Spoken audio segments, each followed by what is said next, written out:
More lives matter. It seems like black lives don't matter.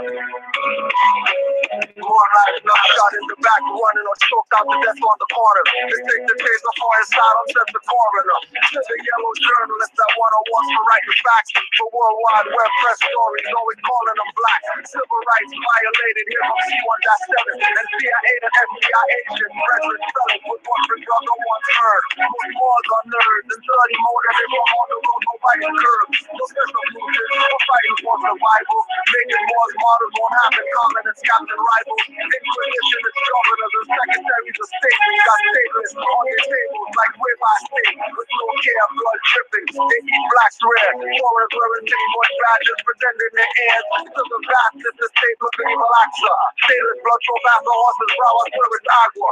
Demons thirst, sweat, stealing pioneers and organs. Psychiatry, death industry. The stars selling black orphans and half closed coffins. Cause legs are missing, killing stateless people. Cancer won't even see remission.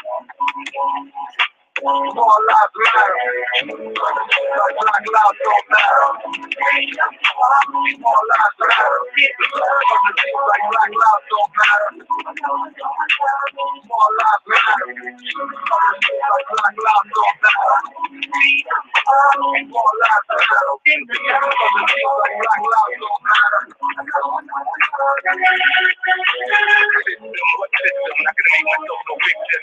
Run down and kick them up, educate oneself and flip them. All those big titles of nationality strips them. One strict reality in order to really grip them in this third dimensional illusion. Organized chaos, confusion, feeling your protection, mental intrusion, universal law, declaration of the ancients, and self-law and master from the rooftops to the basement, root deep to the spaceship, ever since all creation, celestial foundation, ocean floor to the ranges, to the mountain tip, to the cosmic infinite. Basically, we are way above the shit. In other words, get in tune with spirit, take a breath and accept mental polarity, gender rhythm, correspondence, vibration, cause and effect. More lives matter. Like black lives don't matter. More lives matter. Like black lives don't matter. More lives matter. Like black lives don't matter. More lives matter. Like black lives don't matter. More lives matter because I think it don't sound dumb. It gets suspected when rejected when you last long. If I respected one thing, I keep to replay. All the news that one replay. So they want the cats off. Hurry them on to the next one. Enough of them are going down. You them a cat cross. Can't believe what's up in that. Can't believe what's hard. Trey Ball, Michael Brown, Lazarus is back. The afterlife, visited the class brawl. Who they really want to see with the crown on high and the guards on free? I am free and your nothing is but your land or your country to seek your inalienable rights. The insatiable delight of knowing thyself and bringing all injustice to light. But the fight is your claim, make your fight for the bright. I'm the mic in the night. More time for you to realize that. More lives matter. Black lives don't matter. More lives matter. Like black lives don't matter. More lives matter. Like black lives don't matter. More lives matter. Like black lives don't matter.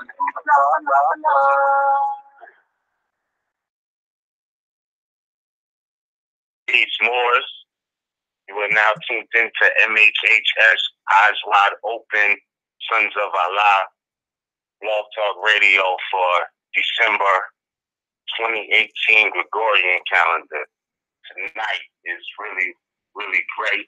We find ourselves here in the Brethren, Nancy Cujo, Agwo, L, my co-host for the night. Peace, Noble. Peace and love, Moor. Islam to all the Moors worldwide.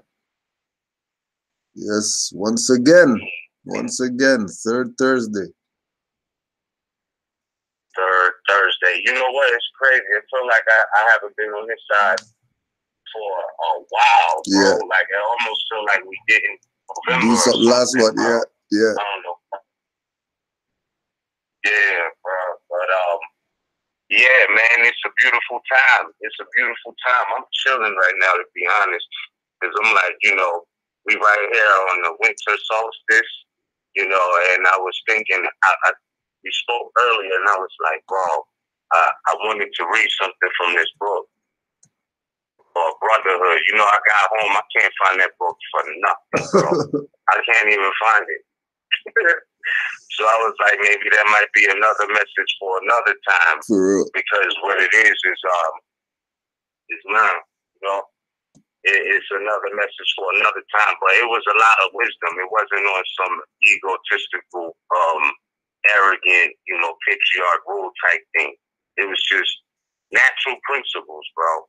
And I had got that book from the brother Shabazz a couple of years ago. And I was reading through it, and I was like, wow. You know what I mean? This is a lot of wisdom in here. But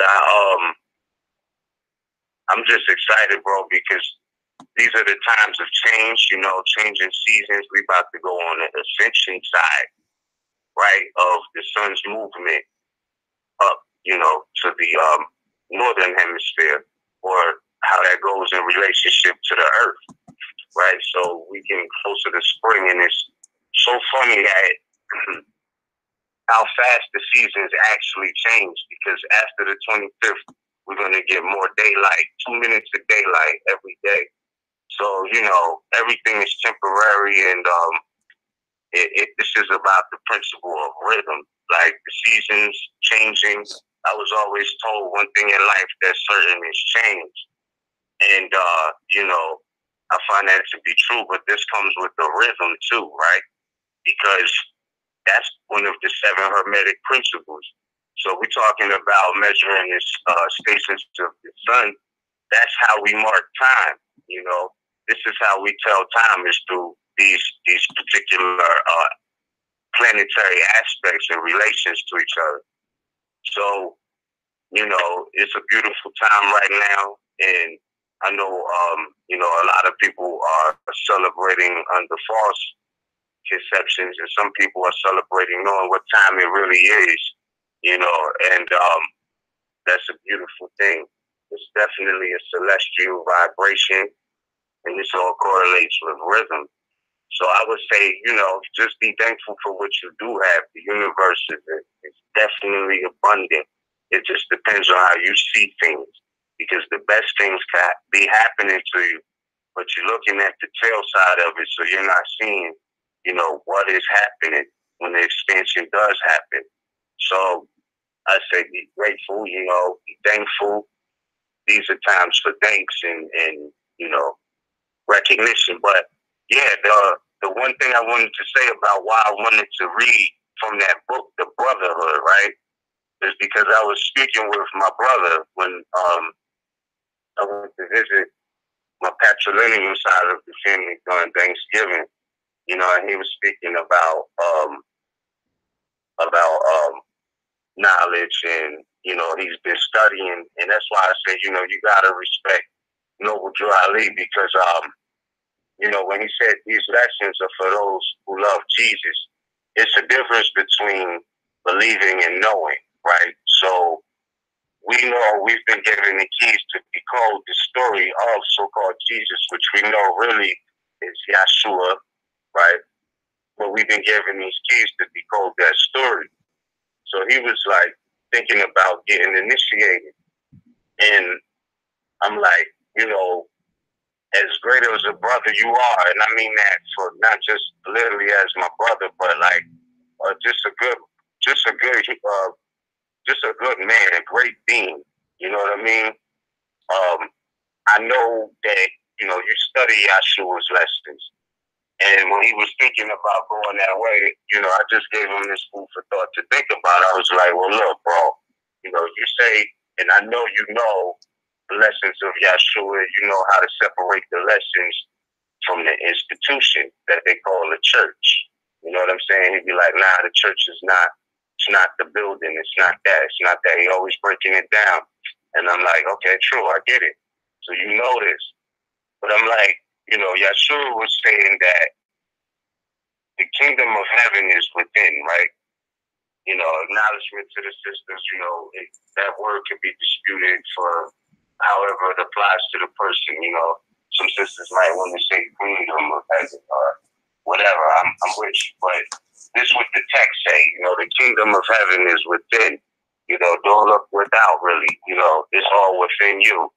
And I was like, if you do that, would you be violating what you already know? Because there you would have to acknowledge another man as a worshipful master. Right now, for some people, maybe that works for them. But I'm like, that's idolatry at its highest sense. Straight you know up. what I mean? To look in it's like, yeah, you know what I mean? And not just that. It's one thing, like I will respect, personally, I respect, somebody who believes in the stone more than, or worships a particular stone or whatever, before they be like, yo, this man, human being is my worshipful master. Outside of your direct mother and father in your adolescent days, I don't think that should be coming out of anybody's mouth. I mean, in that regard, there's no disrespect. But I'm saying if you have those lessons, not a believer in those lessons, because that's not what Yahshua was about. Because, when he has some members of his family on another side that are into that, you know what I'm saying? And he's like, yo, I know they about the Bible for sure, but this is what the Bible says versus what the setup is. So you got to really pay attention to that story of Yahshua. Not, you know what I mean? I know they say it is Jesus. And I'm saying that because they talk about this time of the solstice being his born day and all of these things. And I'm like, this is really a codified story for the sun. A lot of Moors on the line know this already, but that's really what it is. So when we look at the sun, right, the solar energy of the solar force of, this particular universe, the Circle 7 speaks of this and says the sun is not Allah, though it's, the noblest image of Allah. So it's not like because it's the solstice time, we're supposed to be worshiping the sun. It's just an acknowledgement of what the math is of this universe. So not to take anything away from that, people can do what they want. I mean, if you talk about people, who idol worship, a human being that had nothing to do with their society or whatever, you know what I mean? Then, yeah, if you're giving reverence to something that's truly living, I get it. But it's a deeper wisdom and understanding in that, because we talk about the time of giving gifts, and as it says in the Circle 7 Holy Quran, it's the gifts of understanding that are the treasures of Allah. When Satan Ra took us to the Library of Congress on the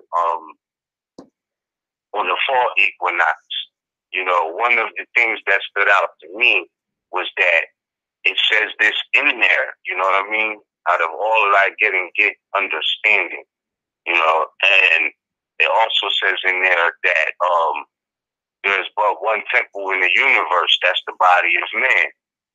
So in this time of giving gifts, one thing that you have to really, treasure, or recognize as a Jew is the understanding, because a lot of people lack that, or understanding, to be more precise, or overstanding for that matter, but these are the gifts that are the treasures of Allah. And if you have that and nothing else, apply what you know, because that's wisdom. You manifest through knowledge. You can't manifest things right and exact if you don't know how to do it. Like, take all your experiences, there was nothing you were able to manifest without understanding it first.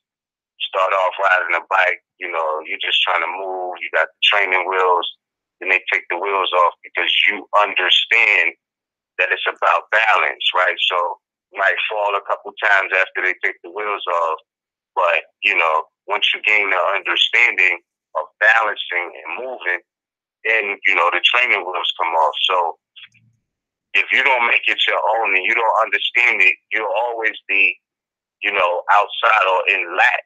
And I see that that's what's happening to a lot of people. They're just jumping into information with no understanding. People don't even know why they celebrate Christmas. And, you know, to them, it's a celebration. I'm not knocking it. I'm not being the Grinch about it. I'm just saying that, you know, it's the truth. They don't, some people don't, you know, or some of these institutions don't teach the true, you know, allegory behind the story. You know, the true story of the allegory, shall I say. So, you know, it's for children to relate to something, but to even know that is a start. That's a gift. So just be thankful for what you have and make the best of what you do have. Because until you appreciate what you have, you really can't get anything else. You just can't, you know, because you don't really appreciate what you do have. So how are you going to expand with no understanding? So, bro, that's what I wanted to say. So when I told my brother, I'm like, you know, the concept of having a worshipful master, you know, would be directly against the teachings of Yahshua. He thought about it, and we spoke again, and he was like, yeah, you know what I mean? That's right and exact. I didn't, you know, go. I mean, but he still was just an inquiring mind. But when you know the true science of being in tune to the best of your ability, nobody's going to be perfect. Nobody's going to experience this life without making a mistake or whatever. You know, all of that is illusionary. Anybody acting like they never made a mistake or anything like that of some greater magnitudes than others. But nonetheless, you know what I'm saying? If we didn't, we wouldn't be learning anything. So, you know what I mean? Right. It's just the fact that he had the understanding too to realize that I don't have to idol worship no man. You know what I'm saying? That don't even sit right in the DNA. Like that's not where it's at. But give reverence to the lessons. You know what I mean? And he always say, when I say master teacher, I'm speaking of Yahshua. You know what I'm saying? That's what he always tells me. It's Yahshua, Jesus. You know what I'm saying?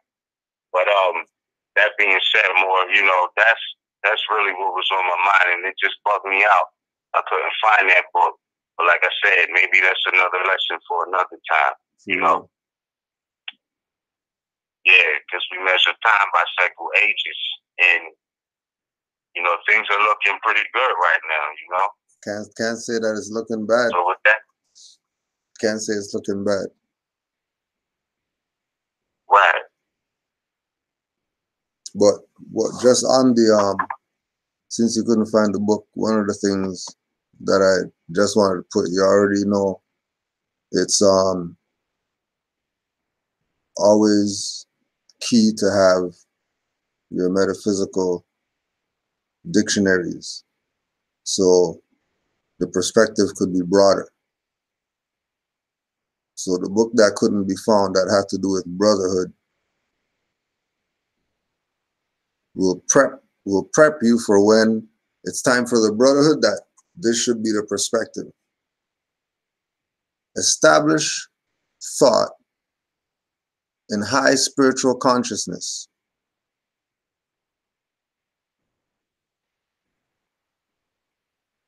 The thought springs from the understanding, just like we were talking about. The thought springs from the understanding that God is the one Father and all men are brothers.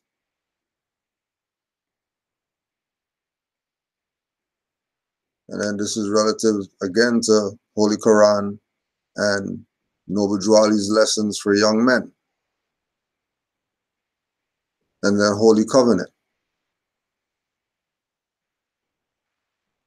That this idea of brotherhood and unification is only going to be with those who are of high spiritual consciousness.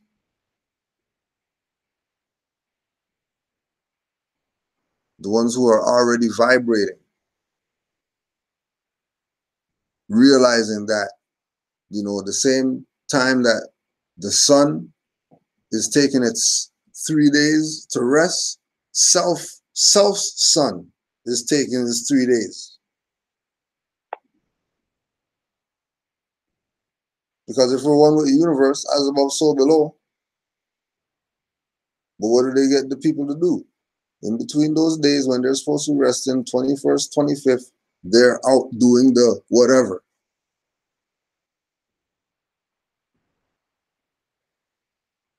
And then what are the chillers doing? All the chillers are doing are just chilling, and they're just reaping the spoils and the goods too.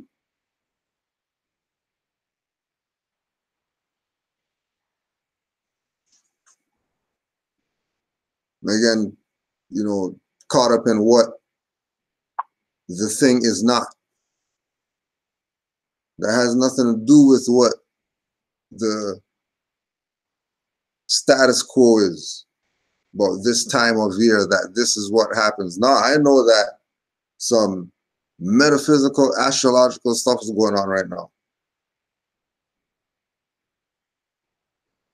Whether Earth is a sphere or Earth is flat or whatever, everybody got a birthday.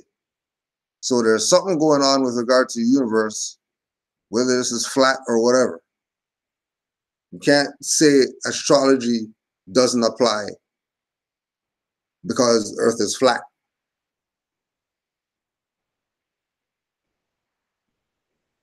So we still have to deal with a high spiritual consciousness. Not some excuse not to deal with the reality. And again, we go back to the idea of the brotherhood, that, you know, and the unity and whatever, and people are looking for, you know, a bunch of Moors to be in a place or whatever, and that's unity. Not there. We're out of that. That's Piscean thinking. We're out of that thinking.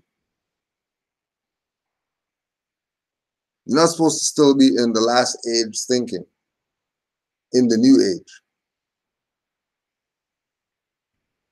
And again, this is why Noble Drew Ali came and did everything that he did to catch us up. We're not Negro, black, colored. Put all the labels out there so that we could all say that we're one thing, which again is that thing of brotherhood, or us really being on a high spiritual consciousness, because, you know, you have to be some type of conscious to know about your nationality and birthrights and all that. And the institution, Moorish Science Temple, is going to help you get the understanding that God, what we call Allah, is one Father, what we really know is Mother, and that all men come from Mother.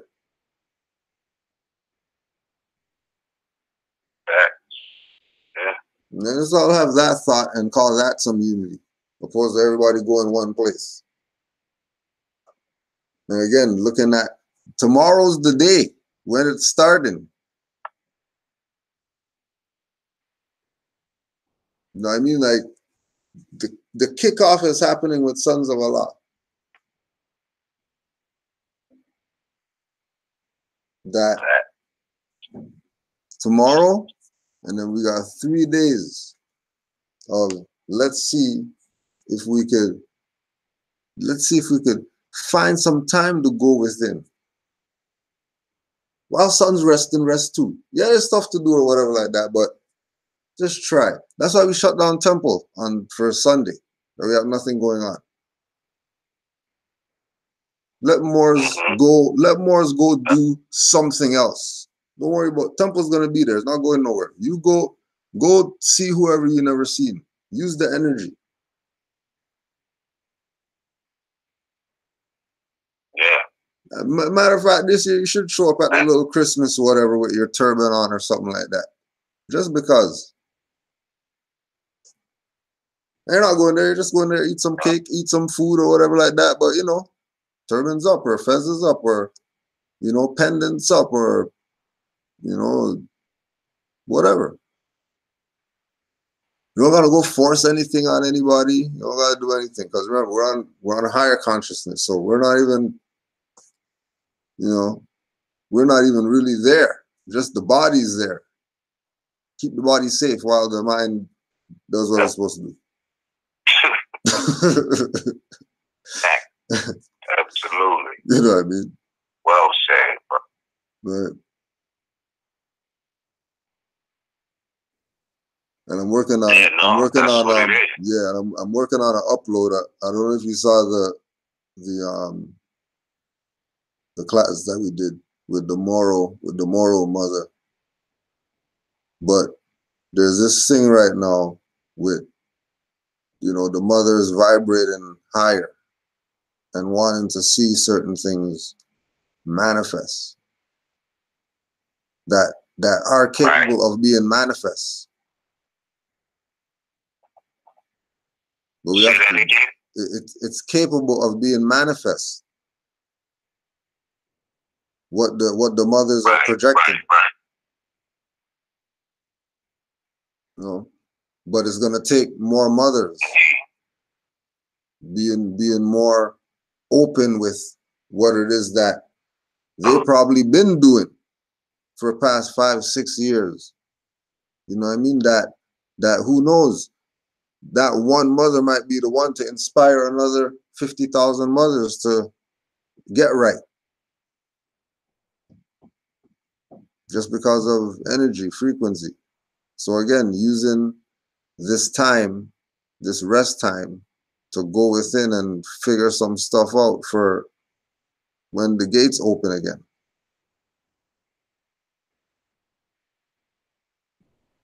And don't be afraid to use Moors who you know are on the frequency. You know what I mean? Just call them up once in a while and have a little build, just because.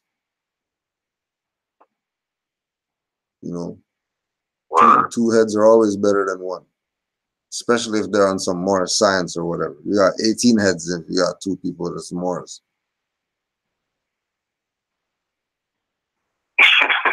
That's a fact, bro. You know, I'm definitely going shop of the mind. You know what I mean? Yeah. And that's been in look, yeah, the gifts of understanding. I'm learning more on how to use these tools, not just in the workshop of the mind, but in the external environment as well, bro. That's a gift. You know what I'm saying? Yeah. Some people be like, oh, you know, that's hard work, but I know that even working like that is gifts of understanding that I'm actually gaining from the experience. You feel me? Yeah. And it's like, okay, now I could look at you know, the level, you know, not just in the workshop of the mind, but I can make use of it in the external environment, or the sender, or, you know what I mean, the T-square, the square, the level, the add, all of these things, you know what I mean? It's like, okay, because this is the civil science. You know, he's telling you use these tools in your mind first, and then you use these outside. Why? Because that's what civilization is about. It's all constantly building on all realms. The internet is not even 3D realm, bro. It's things in the 3D that make this happen, but it's like, yo, you know what I mean? It's technology. These are tools that were manifested in the workshop of the mind, man. You know what I mean? So it's like building on all levels. How do all of these levels come to meet on one dimension? How do all of these dimensions meet on one dimension? You know what I mean? You have to be visiting multiple dimensions to put it in this realm, but still not be 3D, which goes back to me about the whole concept of, you know, the earth being flat, as you mentioned earlier. My thing is this, and I'm standing on this until whenever, you know what I'm saying? There's no such thing as anything being flat naturally in the 3D world. You know what I mean? Like that, because there's 3 dimensions to it, you know? And that's really what it is. Everything has that length, width, and depth. You know what I mean? And this is where, you know, you can really put the argument of, well, is it flat if it has 3 dimensions? Only thing flat is a straight line. Really, though. Like, really. You know? So I don't know. As above, so below. You know, I think it's more to this earth than what's on the surface, whether the surface is flat or not. My thing is, as above, so below, how deep does it go? Because like I said before, you know, we talk about the solstice and measuring cycles of time You know, we measure time by cycle ages, as it says in the Circle 7. And trust me, I don't mean no disrespect. There are a few honorable temples, you know what I'm saying? But you don't necessarily, I mean, the idea is great, but you can get the knowledge, you know, from what Noble Dry Lee left in his literature. Study that, because, you know, some people's, if you get the interpretation, it might be off. But I was saying that to say that, you know, we measure time by cycle ages. And in this 3D realm that we call, you know, Earth and life, etc. And I was speaking to my brother and his wife about this as well. You know, I'm 31 now, and I remember when I was 17, I went to see my brother in the what they call the DMV area, Delaware, Maryland, Virginia. But we all naturally, this is all just North America, Northwestern Mexico, to be exact, or Asia, etc. But these particular insects have a life cycle that, I mean, they have a cycle in their existence where they come up from under the ground every 17 years, precisely. You know, and I was 17 the last time it happened, and I'm like, yo, I know they about due, because I made note of that when I was young. I said, wow, so all of these bugs, you hear them, they don't stop buzzing. Like, I forgot the name of that flute, but when they play football or real soccer in South America, they got these horns.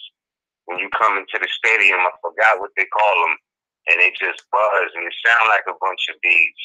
But the sound of these insects, the cicadas, they are really annoying. They let you know, like, we here. On this 17-year cycle, they reach the earth. And I was saying that to say that, correlating with if the earth is flat or not, it's jewels within the earth. There's ways to measure time that is in the earth as well. Whether that be through certain flowers growing, when you see certain insects that only come up on certain cycles or after every certain so many cycles, you know, this is also ways to tell time. So I made a note of that when I was 17, and I'm like, yo, I'll be 30-something when, you know, the next time they come above ground, you know, and that'll be in like 2 or 3 years. I'll be like 34 then. And I'm like, you know, it's a lot of wisdom to learn from nature. You know what I mean? That's all I'm trying to say, is that pay attention to nature. The sun is natural. The moon is natural. The earth is natural. These time frames that we're in right now, of the solstice, the sun span, it's all part of the law of nature. These are fixed. There's nothing no man, woman, or child can do to change that particular fixed cycle. It doesn't matter how many scientists they have, you know, how much they try to prevent, you know, sunstrokes and all of these things. They can't stop that. That's fixed. So that is law. That's natural law. So be in tune with it. Pay attention to the cycles. That's love. Pay attention to the cycles. Yeah. Yes, it's definitely that electrifying age right now.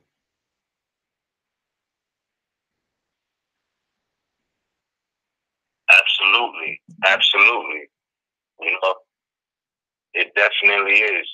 And in this electrifying age, you know, the sun energy is real, because they are moving towards, and I said this before, but I don't really think it's old technology with this with the solar panels. You see these going up on like a lot of houses. Yeah. Throughout certain communities. Everybody got it. Yeah. Yeah, those solar panel energies. So, you know, can nobody say the science of astrology doesn't benefit you in real time, in real life, or cosmology for that matter. You know what I mean? When you can get electric stored through panels just off the sun. You know what I mean?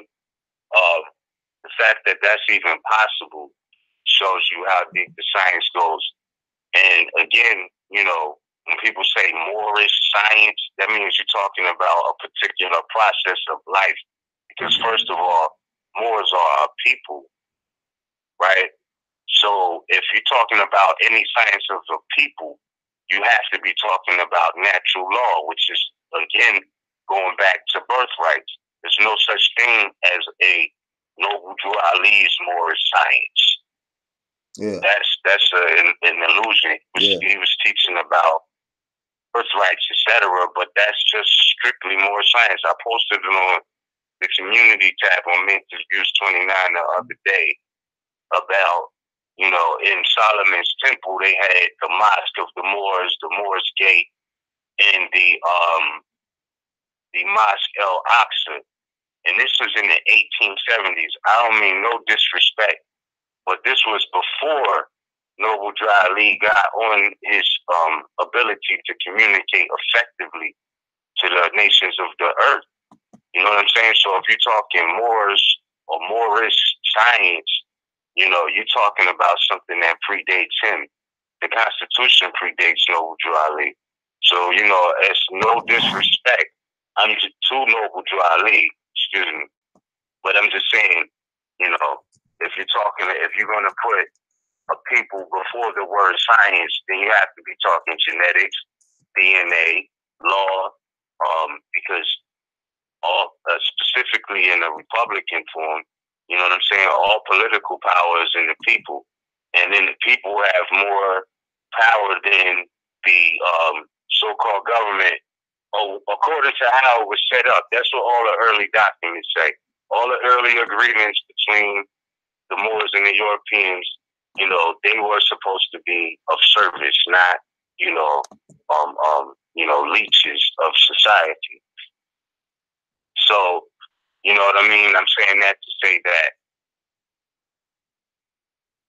the science of a people, what affects a people, you will still have to look at cosmology, because it's through the sun and the moon and the stations of the solar stars, you know, that govern nourishment, nutrients, and flourishing on this planet Earth. These things have real effects. You know, when we talk about measuring time through cycle ages, you know, there's short cycles and there's long cycles, you know, and the seasons are short cycles in reality. They're not long cycles of time. Like you got thousands of years that can be classified as one cycle of time. Like the Satya Yug, I believe, is 25,920 years, but that's classified as one specific cycle of time.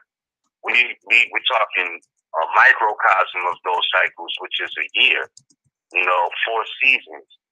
So in that short amount of time, you can have so much life and growth and abundance, and then you got to make sure that you store something up for the harvest, which are these times, you know, which is why we do give thanks. But give thanks to who? Right? Going back to what it said in the Circle 7, you know, the sun is not Allah, but it is Allah's noblest image, which is why we don't worship the sun per se. You know what I mean? Like, we give reverence to it, because it is the noblest image of Allah. You know what I mean? It is the most evident sign that something outside of us, or, you know, something else with us exists here. You know what I mean? And we didn't put that there. It doesn't matter how many ladders you get. You didn't do that based off the 3D realm, not from this 3D realm. So that's why it's worthy of a reverence, but not a worship. You know what I mean? So these are key lessons that Noble Drew Ali was giving up, Seeing Bay was giving up as far as astrology, and many of the early writers. You know, so gotta give it up and give respect for that, because this is the science of survival. You know, you survive based off the stations of the sun, the moon, etc. Whether you know that or not, that's the truth.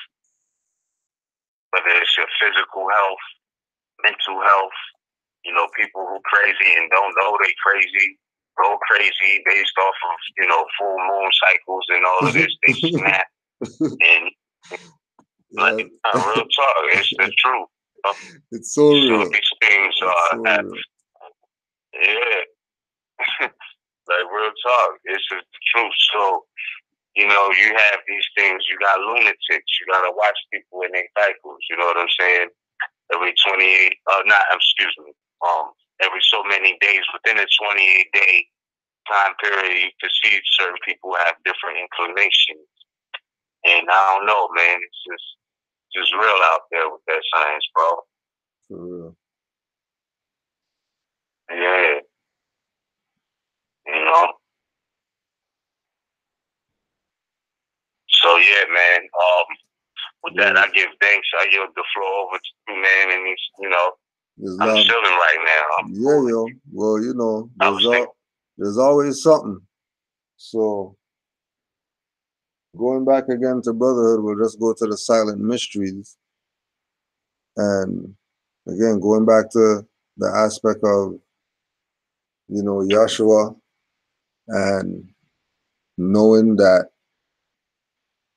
there's a metaphysical to that, as above, so below. But the being going through everything is, you know, the inner sun making its travels, making its vibrating at a certain frequency, allowing the external to manifest at its will. And remember, for all those that love Jesus, the Holy Quran of the Moorish Holy Temple of Science and the Moorish Science Temple of America is supposed to go with the mysteries of the Silent Brotherhood of the East, or the Red Book. They're supposed to be given together so you can get everything, because Noble Drew Ali took away all the secrets. But you know, not all temples, but some temples hoard the mysteries of the Silent Brotherhood of the East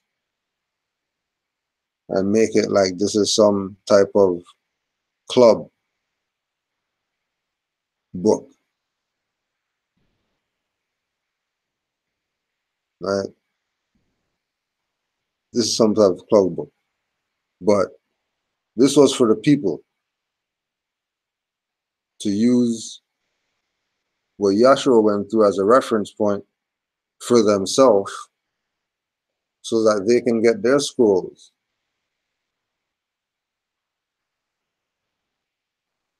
You know, there's things that is mentioned in his teachings that people are going through right now, that he overcame the things that he was going through.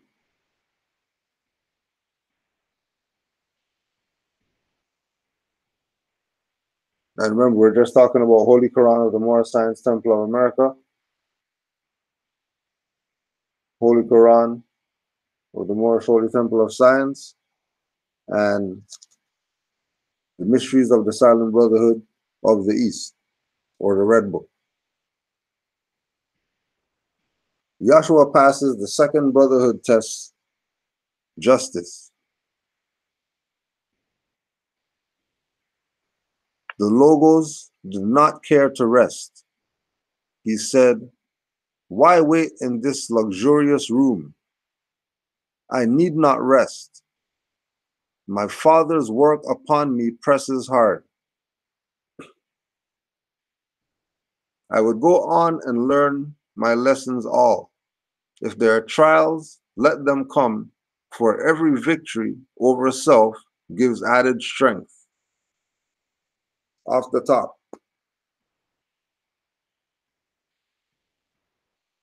Now think of everyone thinking like that. Everyone taking that as a lesson. I would go on and learn my lessons all, which this right here is a lesson right here that we're reading. If there are trials, let them come. If there are trials, let them come.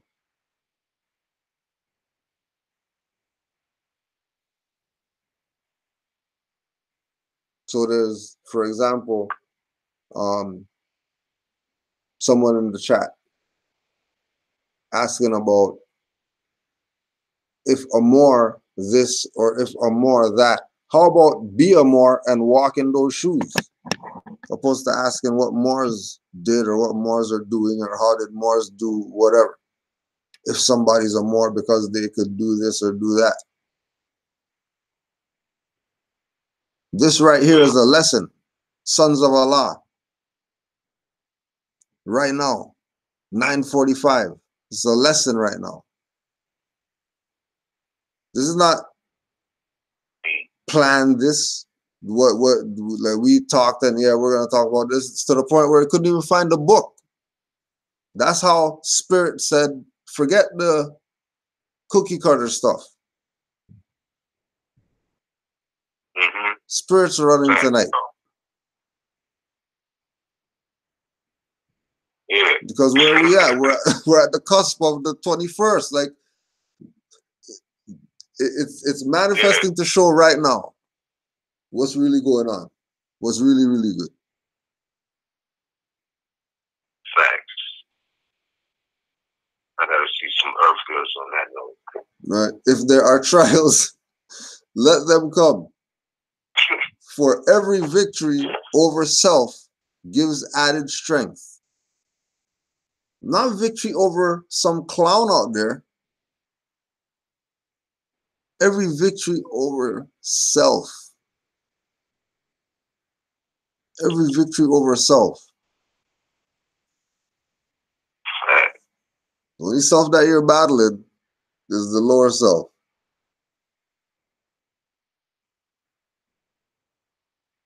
That's right. That's the battle. Lower self is the battle. No, going within is the cure.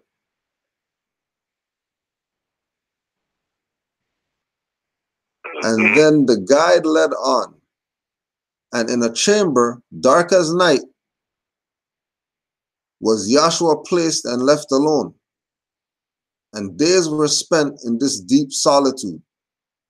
Days in the chamber dark as night. He was left alone for days in deep solitude. Again, going within for the answers.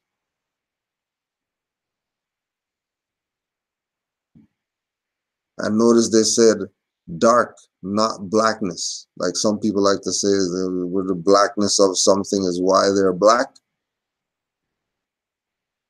Like that's darkness that they're talking about. Only those incompetent people talk about something's blackness. Dark as night. And Yahshua slept. And in the dead of the night, a secret door was opened. And in priest attire, 2 men came in, each carrying in his hand a little flickering lamp. And you know that the lamp is knowledge. But their stuff is little and flickering. So as soon as they come in with the flickering lamp, you know that these guys are a fraud. How come you don't have a real flame on your stuff? How come you're the priest of the spot and your flame is flickering little?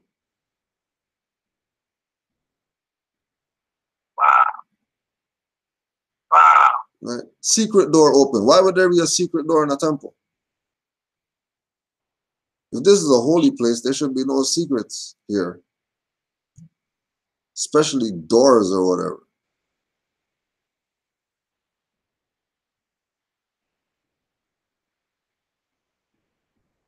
Approaching Yahshua, one spoke out and said, "Young man, our hearts are grieved because what you suffer in these fearful dens, and we have come as friends to bring you light and show you the way to liberty. We once like you were in these dens confined, and thought that through these weird, uncanny ways, we can attain to blessedness and power. But in a luckful moment, we were undeceived, and making use of all our strength, we broke our chains. And then we learned that all this service is corruption in disguise. These priests are criminals, just hid away. They boast of sacrificial rites. They offer to their gods and burn them while alive, poor birds and beasts, ye children, women, and men. And now they keep you here, and at a certain time may offer you a sacrifice, may offer you in sacrifice.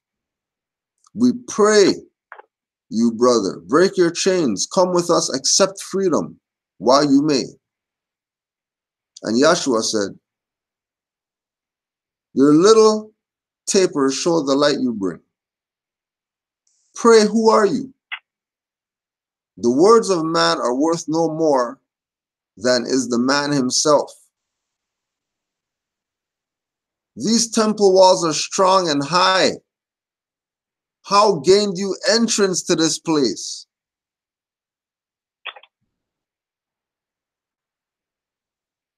How'd you get in here? Right? These priests. Remember, 13, this man toppled over these people's tables and stuff like that. He's not new to this. If you go through Brotherhood tests, he's been around.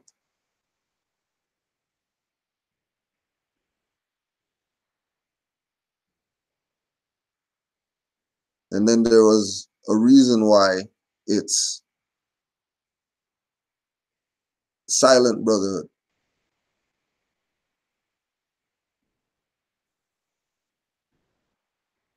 Because only certain people are really on the frequency. And the ones who've gone through the lessons will find parallels in their life relative to these lessons. Indeed. Yeah. You know what I mean? You be chilling somewhere, whatever, and you see the demon really come out of people.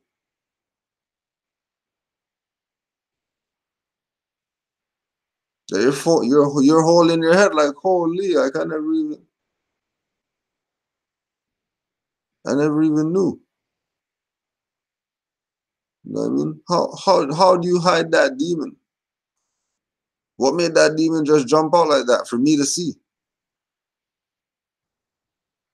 Right? The temple walls are strong and high, and people are going to try to infiltrate. Probably already have.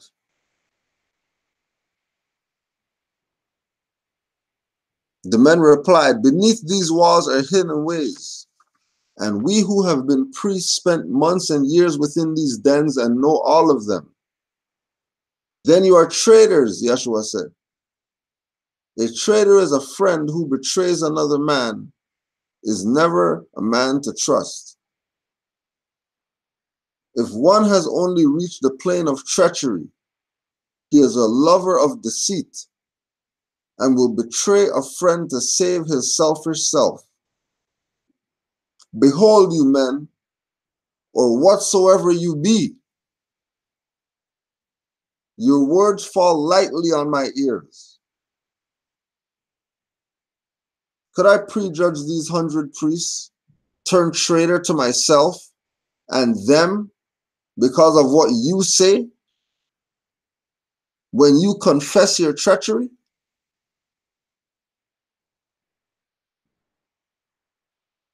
These are the ones that you're dealing with right now. Telling you Islam, peace and love and stuff like that, but when they go to the temple meetings, they're talking BS about don't go to that website and don't talk to those Moors over there. You gotta come with us because we're the real temple, because we're number 1 and they're number 7. They can't be the real ones. Right. Playing club when these are the All same folly. These are the same turncoat traders. We were talking about it earlier with these Moors playing this, it's all right if we unify with the black guys.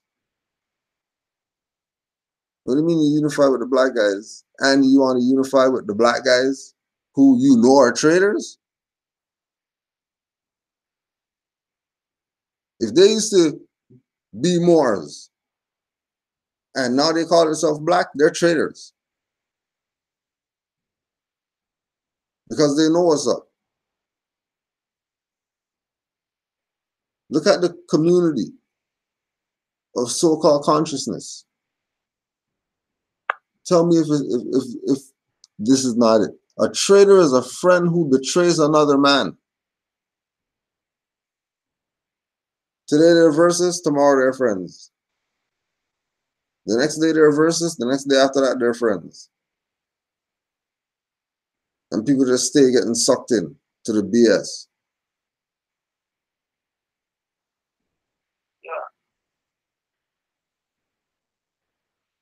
Now, you know what? I wanted to take a moment to highlight this too. Go ahead, Moor. It's a movie, and it really is real. It's real like that. It's a movie called American Gangster. I think it came out 2007, and it was a scene in there where Denzel was getting on his cousin or his nephew or something for being too fly. He was like, "Look, you know, the loudest one in the room is the weakest one in the room," and that applies on multiple levels. You know what I'm saying? Whether you be the loud mouth or the loud one with the statement, or, you know, you got to be the loud packer and chiefer and all of these things. You know what I'm saying? They said the loudest one in the room is the weakest one in the room. So even if it's just that whole concept, when you see Moors, and not just that they the loudest one in the room, but the only one in the room, and still the loudest, you know that they weak. That's all persona. That's all, you know, imagery. You know what I'm saying? That's all psyops. You know what I'm saying? So you don't have to yell to get the point across. And when you see people doing that, it's something in their communication levels or even listening abilities. Whereas, you know, they cannot. It's a focus. It's an agenda. It's not to, you know, be partial. You know what I'm saying? I mean, impartial. So just keep that in mind. It's nothing wrong with being fly, but when somebody's always loudmouth, keep in mind that they're usually weak. You know what I'm saying? And my son said it the best too on the Brilliant Idiots when he was speaking on that. When he did his time, he was like, "Look, you know what I'm saying? I went in there, I already know the loudest one is the weakest one. So I shoot the fair one with whoever. You know what I mean? Let's just get it over with. Let's do it." You know what I'm saying? But just keep that in mind, yo. I didn't mean to cut your wisdom, but I wanted to add that on. No worries, and to affirm saying, when you was mentioning about the lamp, I know that was a few minutes ago. Yeah. That's definitely going to be a sound. That's definitely a sound bite. Yeah. I definitely need to use that. That's the truth. Definitely. Could I prejudge these 100 priests turned traitor to myself and them because of what you say when you confess your treachery? No man can judge for me. And if I judge before testimony, all is in. I might not judge all right. Nay, men, by whatsoever way you come, return. My soul prefers the darkness of the grave to the little flickering light like these you bring. My conscience rules. What these my brothers have to say, I will hear. And when the testimony all is in, I will decide. You cannot judge for me, nor I for you. Be gone, you men, be gone, and leave to me this charming light. For while the sun shines not, within my soul there is a light surpassing, and that of sun and moon. Then, with an angry threat that they would do him harm, the vile tempters left, and Yahshua was alone. It goes back to that thing about you're saying about the loudest one. Right? No. Then, with an angry threat that they would do him harm, the vile tempters left. So he making threats or whatever if you're gonna leave anyways. Right? Again, the white-robed priest appeared and led the way, and Yahshua stood before the Hierophant. Right, so letting you know, the white-robed priest, so that's the real one. The real priest that he was waiting for after the how much ever days that he was in the darkness was white-robed. And white again, going back to the pureness or the light again, in contrast with the flickering light and the white-robed priest who doesn't even need a light.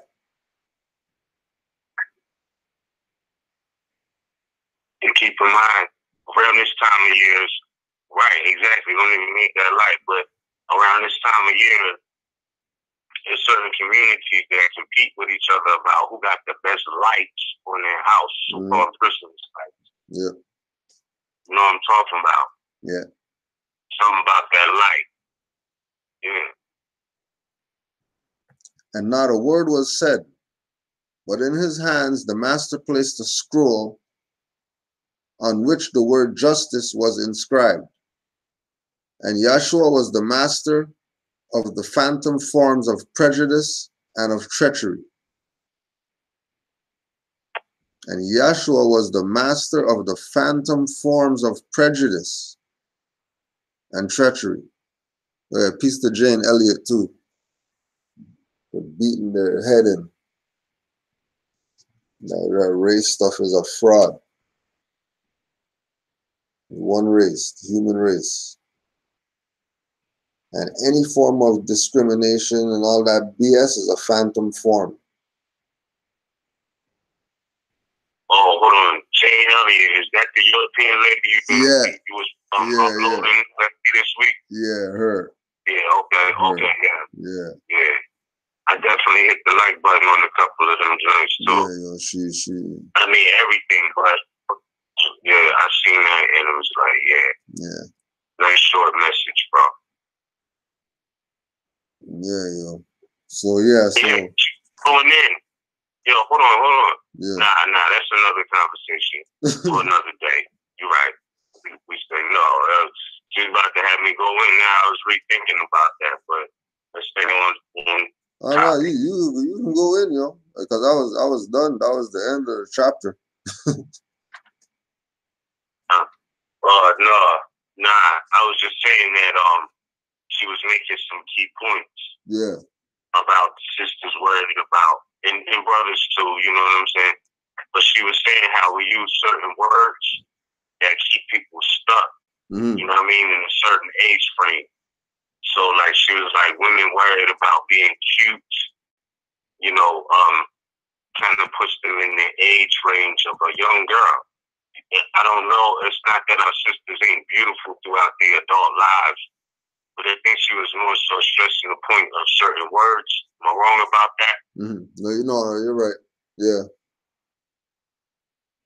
You know what I mean? Like, yeah, that's what I got from it. Yeah. You know, our sisters, I mean, at the end of the day, really, I mean, the lesson is given in the circumcision. Because I can go on and say, oh, well, the sisters are great, they're pretty, they're magnanimous, they're everything, you know. But at the end of the day, the reality is with the lesson Noble Dryly left in the Circle 7, where he was saying, there is no words that can describe a mother's work or a woman's work. There's absolutely no words, whether that be cute, pretty, magnanimous, everything. Yep. There are no words. You feel me? So, yeah, I don't know. But I just think that's interesting because, you know, you can try to express how you feel, but there's really no words to put that in perspective. From my understanding, I don't know. We could try though. But yeah, bro, that's what it is. Oh, also I wanted to say somebody mentioned that the moon was out tonight. Yeah. And I just wanted to say it's a full moon, the winter solstice, 22nd, yo. Yeah, it's a great time to know that. It's a great time to know thyself. Great time to know thyself. Yeah. Absolutely. Yeah, I seen another comment too. Somebody they had wrote, I think this is, well, let me go up. It says, my fault. I don't know, it was a comment, a Funk Boogie in the chat, and he was saying that, you know, why haven't Moors called in reinforcements from America? And I'm like, you know, the biggest problem we have with that is that a lot of our people still don't understand who they are. Exactly. In this land, on these continents. And if he is a melanated dark skin and of Moorish descent, or if you think he's black or whatever, I say our biggest problem is, you know, our people who think there's something else and don't understand that from a historical context, you know, that we are Moors. You know, we're not saying we're a club. We're not saying we're, you know, an organization that started in 1913, and that is no disrespect to the old Canaanite temple, to the Moorish Holy Temple of Science, to the Moorish Science Temple of America. There's no disrespect. But Noble Drew Ali was a Moor before he established those institutions. So what we're saying is you have to understand that the so-called, not that we're black was the brand that they put on Moors. And our biggest problem really is getting Moors who've been branded black to understand that they're Moors, because we're indigenous to America. And the hard people to do is accept the knowledge of themselves, because that's not how it's supposed to go. You know what I'm saying? You're supposed to actually take time to study. You know, what does the word mean? Who are Moors? What is their history? You know what I mean? And if you can do that, then you can actually understand, you know, who you are. If you are Moor, if you're European, I don't know your nationality or anything, but I'm just saying, you know, it's the delusions, the misinformation. And that's not even to get into whose fault that is. You know what I mean? But the reality is that that's what it is. That, you know, there's a lot of people who don't have knowledge of self, and these same people who think that they're black, colored, Negro, these are in fact our people. It's just understanding that why they got that brain is the problem. Like, to understand that, you know, that was a political agenda. Even when Greg Popovich came out, this coach from the Spurs, and was saying, you know, there's no such thing as whiteness. Yeah. He was 1,000,000% correct. You know what I'm saying? He was 1,000,000% correct. Yeah. But just like that, you know what I'm saying? There's no such thing really as blackness when it comes to a people. Now, Popovich, you can tell by his last name, he has some European descent. You know what I mean? Eastern European at that. This is how you identify people. So as soon as you hear Popovich, you already know, for the most part, you're talking Eastern European. That's how people are identified.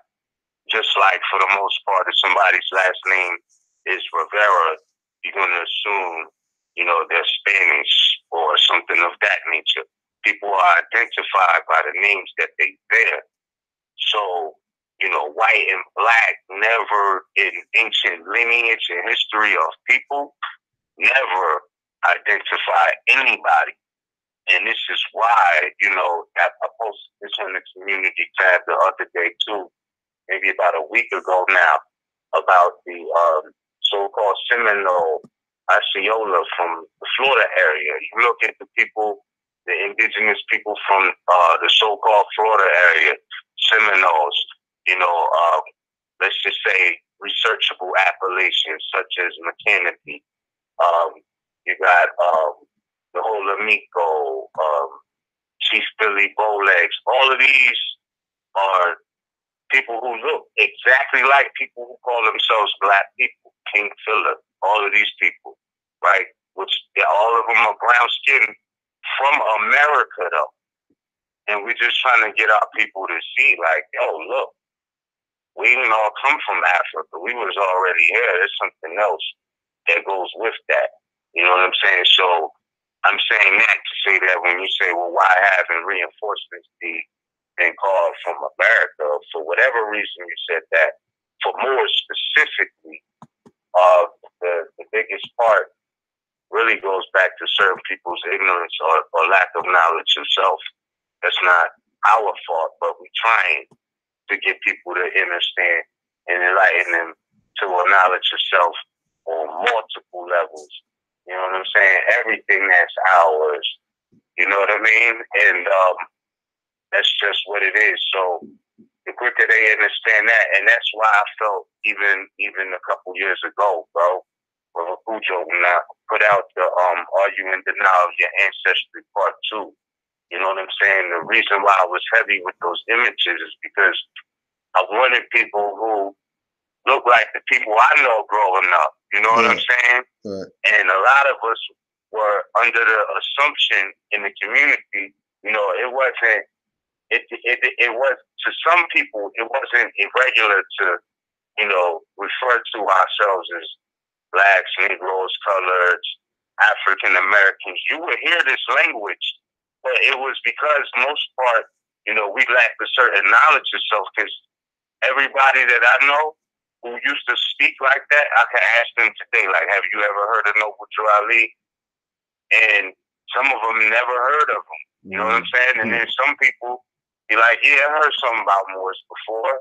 You know what I'm saying? And still may be kind of like, not fully enlightened, but there's no excuse for that. But I'm saying that could be anywhere. I mean, I do share information with those I know, but I've came up in multiple places. So I'm saying anywhere, you're going to have people who just don't know, completely uninformed. You know what I mean? And that's why, this mission was to go out to the edges and the highways and get this information to the people. Get it to you the know people. What I'm saying? Exactly. And but the young warrior, the Seminole. I wanted to say this because I know it's no such thing as white, but something that they call whitewashing is where they make Moors. They take the stories of the Moors who are brown skin, melanated, copper skin, or various copper complexions. You know what I mean? And painted them to look like Europeans, Osceola being one of them. That's why I posted that on the community tab when Osceola was saying, look, I'm a Seminole. I'm not a black. You know what I'm saying? A white man will have to kill me before he makes me black. And then he went on to say, as a warrior, this was an account of the 1800s. I didn't make this up. I didn't say this. This is in a textbook. I got this book. Somebody's report card was in there. It's old. It's a very old book. But this is what they used to teach in the schools in the olden times. I'm telling you, I got this book from a bookstore, and when I was going through the pages, somebody's report card is in that book, bro. And I don't even remember the year, but that's how old it is. Yeah. You know what I'm saying? And this is what they used to teach. And I'm like, yo, hold up. This is an aberration of somebody they recognizing as a so-called Indian. He's saying, you know what I mean? He's not black. The white man shall not make him black, and all of these things. And then speaks of black in the context of death, like Noble Drew Ali did. And I'm like, damn, you know what I'm saying? Noble Drew Ali was on to something. Yeah. And again, I put the plank down, non-violent, do you, but I'm just saying this is what text say, and the information adds up to what Noble Drew Ali was saying in the 101s about black meaning death. I'm like, so this was commonly known back then. This wasn't something that, people had to break down experiments for to show you. Like, nah, it was known, and something else happened. You know what I mean? So that's basically where it's at. Yeah. So, for lack of a better word, it's like when you do come to a degree of the knowledge of yourself and you share it. You know what I'm saying? Pests and nuisance come. You know what I mean? Like, you know how you turn the light on and then all types of bugs start coming towards the light. You're like, damn, I ain't want no flies. I ain't want no mouse. Mouse will try to eat my wool. You know what I mean? You got to understand when you turn on the light that you're more than likely going to have to deal with those who are on a darker level.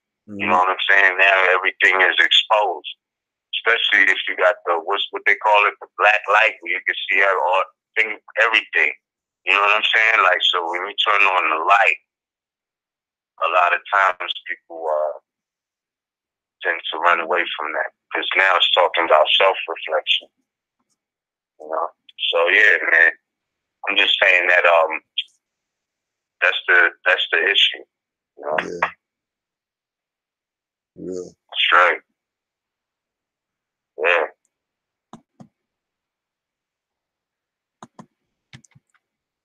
Yeah, that was an interesting one though. That book with the Seminole. Yeah. Because he was straight saying like, I'm dark, but I'm not black. Forget all that BS. Fact. Yeah, that's what skin is dark but not black. Yeah, that's crazy. Right. So that's why I'm saying when you look at the images that they whitewash, I don't know if it might be either Charles Bird King or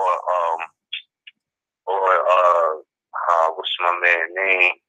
I can't. Oh, George Catlin. Yeah.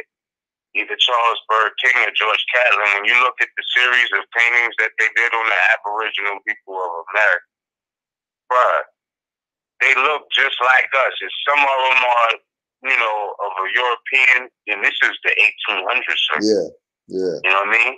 But, yeah, so he's showing them like this. And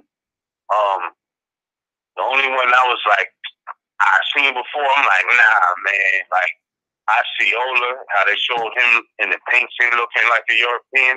I'm like, nah, it's no way. It's no way. There's no way that's a European.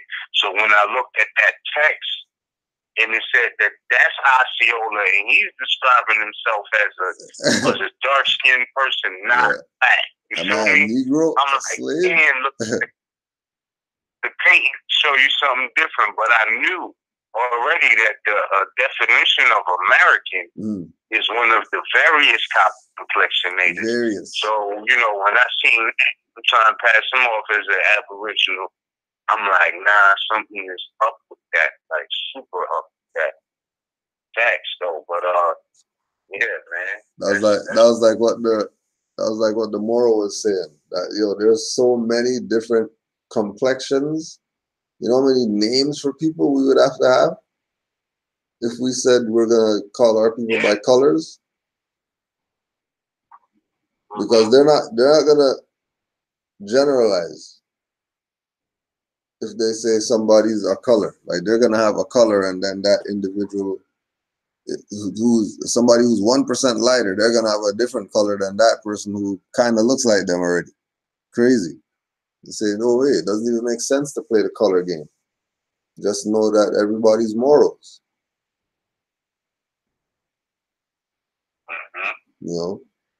Right? Because even though he said, I'm an Indian, he still went and said Seminole, which, lets you know he knows there's a difference. Or he caught himself in something. You know what I mean? You call yourself black by accident. But hold on. This goes back another lesson, you know what I mean? And why it's a dualistic world, going back to what we were saying about being in different dimensions. Because what Noble Drew Ali said, he said, truth, or at least this was one of the lessons in the Circle 7. Let me say that. One of the lessons in the Circle 7, Holy Quran of the Moorish Holy Temple of Science, was that truth and falsehood are strangely mixed. Like, not just mixed, but strangely mixed. Like, damn. You know what I'm saying? So that's when I'm looking at that, I'm like, oh. Because not only is he rebuking the black brand as an aboriginal being to this world, what if he didn't say Indian? What if he said Asiatic and they just said Indian? You know what I'm saying? Like, what if that was the case? You know what I'm saying? Like, so, I don't know, but, you know, it's like, he used the language in the same way Noble Drew Ali did. Facts indeed, bro. The same way Noble Drew Ali did. He said, I'll blacken him with a wolf or smell of his bones and blood and all of this. And I'm like, damn, that sounds violent. But it sounds like death. And then I'm like, Noble Drew Ali said, black according to science means death. He's saying, I'm going to blacken him. I'm like, oh, this is ill. And he's saying, I'm not black. You know what I mean? That was basically, he declared his nationality or his tribe at least. That's crazy. Yeah, that's crazy. Yeah. That's crazy. That's a template. Yeah, he literally denounced that. You know, he's like, hell no. Like, hell no. You're not putting me under that. Because, facts though, because you can look at some of those paintings. You can look at some of those paintings from Charles Burt King and George Catlin, and they show like the original people of who they call Seminoles. Some people will look at that and be like, "Oh, the Seminoles was black people." You know what I mean? Yeah. And the Seminoles is like, "Hell no, I ain't black." You feel me? I'm a Seminole. Right. Miss me with that. You know what I mean? Like, that's not gonna happen. Like, I'm telling you, this is the result if that's what's going down. You feel me? Like, that was their position.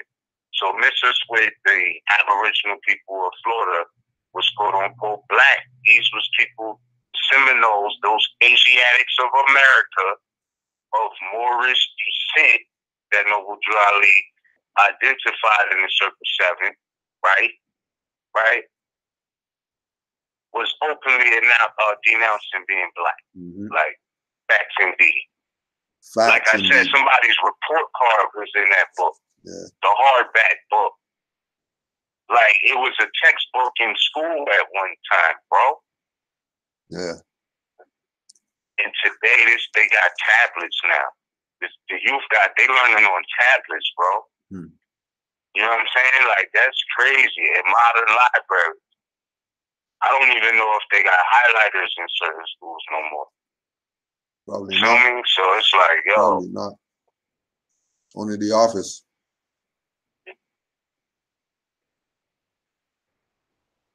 Yeah. Yeah, that still has me messed up. That you said it like that.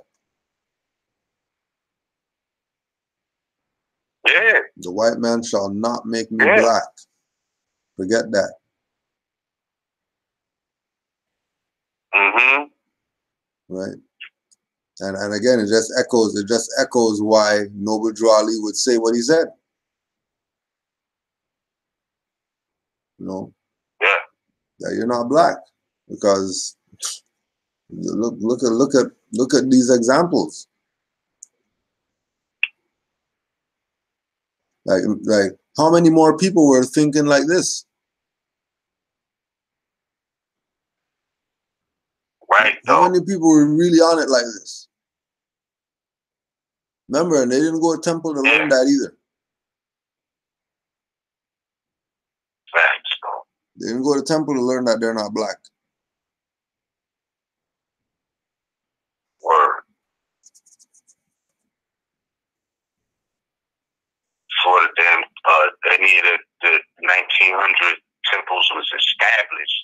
He was on this in the 1800s. Mind you, he passed like 1838. You know what I mean? Yeah. So it was on this back then. And the timeline adds up because Noble Drew Ali said what? The Asiatics, this is why because they followed after the idol gods of Europe. Again, here we go on the winter solstice. And there's still some people today with brown skin and a pale skin European Jesus on the wall thinking they about to celebrate Christmas. You feel me? While on the other hand, some of us know this is a story of the sun and the celestial vibration. That's the true celebration. But Noble Drew Ali said that's exactly why the Moors lost their nationality in 1774. It's because they were straying after the idol gods of Europe, of whom they knew nothing, bro. Like, that's deep. Because you worshiping a false god, you lost your damn nationality. Like, yo, that's deep. So when he say this is divine and national, yo, that's hardcore, bro, because that's the truth. That's the truth, bro. That is the truth. Facts indeed, that's the truth. So, you know, we give honors to, you know, the universe and the creations, but man, it's like I remember my mom used to always read from this book, Secret Teachings of Jesus. And she was talking about how the creation made copies of the realm or the real. And I look at that now and I'm like, damn. You know what I mean? I get it now because you got people who think they got light, but their worshipful master is a man. Then you got people who think they worshipful master is a poster. You know what I'm saying? And then, you know, all of these stories are copies of the reverence that's supposed to be given to the true Son of God or the Son of Allah, which is the noblest image of Allah, the S-U-N, the soul, S-O-L, the solar system. You know what I mean? But copies of that was made. And then copies of that was made. And now it's like, you know, people was worshiping fat belly Buddhas. Not even the young fly Buddha with the cone head. Like, just anything is going for passive for, bro. You know what I'm saying? Like, anything. So it's like, yo, you know, the idolatry went super deep. It went in, you know what I mean? So, I don't know, man. Oh, yeah, that's another thing. Speaking of the Buddha, it's the same exact story of the sun, which is, again, why Noble Drew Ali was genius with that when he said we honor all true and divine prophets, because according to J.A. Rogers, Sex and Race, Volume 1, the red cover book, it goes in on how Buddha, well, he used the language black, you know what I mean? But you gotta, with certain scholars, like, you just gotta refine it, take it how they give it, right? But this is what he said, you know, but all through the book, he's talking about Moors. It's like a repetitive thing. You know what I mean? There's mad jewels in there for Moors. You know, so you gotta take the balance, the left scale, right scale. You know what I mean? The transition time. And he was saying how the Buddha is the same exact story as Jesus, but just March 21st is his born day. So again, we know these are the sacred times that we're talking about. Portals open, you know what I mean? This is where you can get your thing going, momentum coming up, you know, and manifest what you need to for the betterment of your life. You know? So yeah, bro, my fault. I just wanted to add that on. Excuse me, maybe to you real quick. You good, Moor. You straight. What's something I was looking for? Oh yeah, we're talking about Chasing after the gods of Europe. I just wanted to say that again. No, we're talking about the chasing after the gods of Europe, straying after the gods of Europe, and Yeah. and Who they knew nothing. yeah, and I wanted to also look at the fact that you said straying. You weren't following. You weren't being led by those. Right. You were straying after them. Damn, son. You know, you have your own stuff that you can be dealing with, but you're choosing to stray after those ones, right?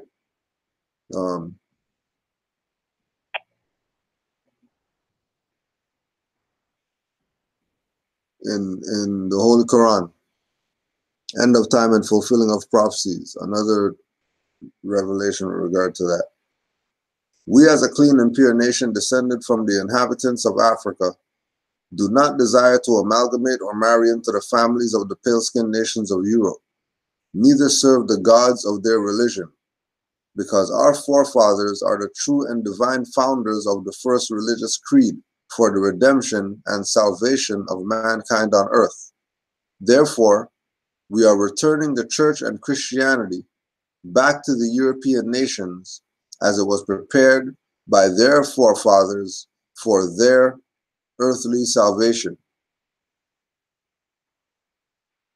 And so all that stuff is not ours in the perspective like how our people chase to it. You know?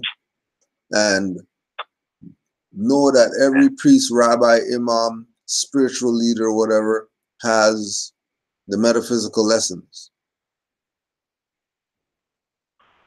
And if they're choosing not to put the metaphysics in it, so the people could know what it is they're really reading, instead of having them believing things that most of the time don't even exist, then we'll be better off as a people. But until then, I'm Moorish American. I don't know what any of you people are talking about that look like me, but you're saying you're not Moors. I don't know what you're talking about. I don't know what you're talking about that you don't love Jesus because Jesus is some European or whatever. I don't know what you guys are talking about. Facts. My goodness. No. Word. You want Real to talk. Yeah. Real talk. Like, yeah, and I wanted to say this too. You highlighted the fact that Noble Drew Ali said, we are returning Christianity in the church back, right? And it's like, yo, you got to understand, like a lot of people don't understand, and I would encourage people to look up the Free African Society of Philadelphia. You know what I mean? There was a lot of, people use that word, I don't want to say gangster, but all right, let me say this. There was a lot of thoroughbreds back then that was in the church. You know what I mean? Just because they knew in a certain sense it was an asylum type thing. Like, it was there. Yeah. You know what I mean? This is where they plotted, planned. That's where they hid certain people who was on their travels, leaving certain destinations, apparently searching for physical freedom. They would hide. These would be asylum spots. You know what I mean? So don't play the people who was in the church back then. They was a whole different breed as far as the mentality than what we see today, yo. Like, it was not about no jokes. You feel me? Like, they really wasn't. So Noble Drew Ali came in with the supreme add-on. You know what I mean? Like, they were still going through certain struggles of the Europeans don't want us in their church. You know what I'm saying? Yeah. Like, and that's how it's been for a while. You know what I mean? Yeah, it's not nothing new. It came even to the point, yeah, it's nothing new. Like, they just like, yo, you know what I'm saying? We get down like this. We know y'all don't get down like that. Get away from us. You know what I mean? I'm not saying that that's right. There's certain things we have to coexist with. You know what I mean? But when it comes to their spirituality, like with their thought, let me say what they created as far as what they perceived as spirituality. You know what I mean? That's something that they wanted to practice. They didn't really want that for everybody. And just like if our foremothers and forefathers were the first founders of the first religious creed, that means that they specifically were the ones who established that, and that was for their society at that time. You know, and that has to be respected. So, like has been said before, you know what I'm saying? Lions flock with lions and cheetahs flock with cheetahs, even though they're all cats. That's a natural law principle. Even down in the 60s, up in the 60s or 70s, etc. It might even been in the 50s when they was talking about being separate but equal. You know what I'm saying? Their thing is this. You know what I mean? Yeah, I mean, they can't deny somebody's service, but they like, yo, the way we eat ain't the way y'all eat. Like, in certain aspects, we cook pig. If you don't like pig, that's all that's on the grill. Go to your own spot. You know what I'm saying? So, but equal. You know what I mean? Like, y'all could cook the food y'all like type of thing. Yeah. Was that the underlying thing? Because there's nothing new. You know what I'm saying? There's nothing new. You know what I mean? So, when these was Supreme Court rulings at a specific time about being separate but equal, it wasn't like, oh, well, you know, one is superior, one is inferior. That's basically their position. You know what I'm saying? There's Moors today who don't eat flesh, and they do the vegan thing, and they own restaurants. You come in and get some vegan food. That's all they got.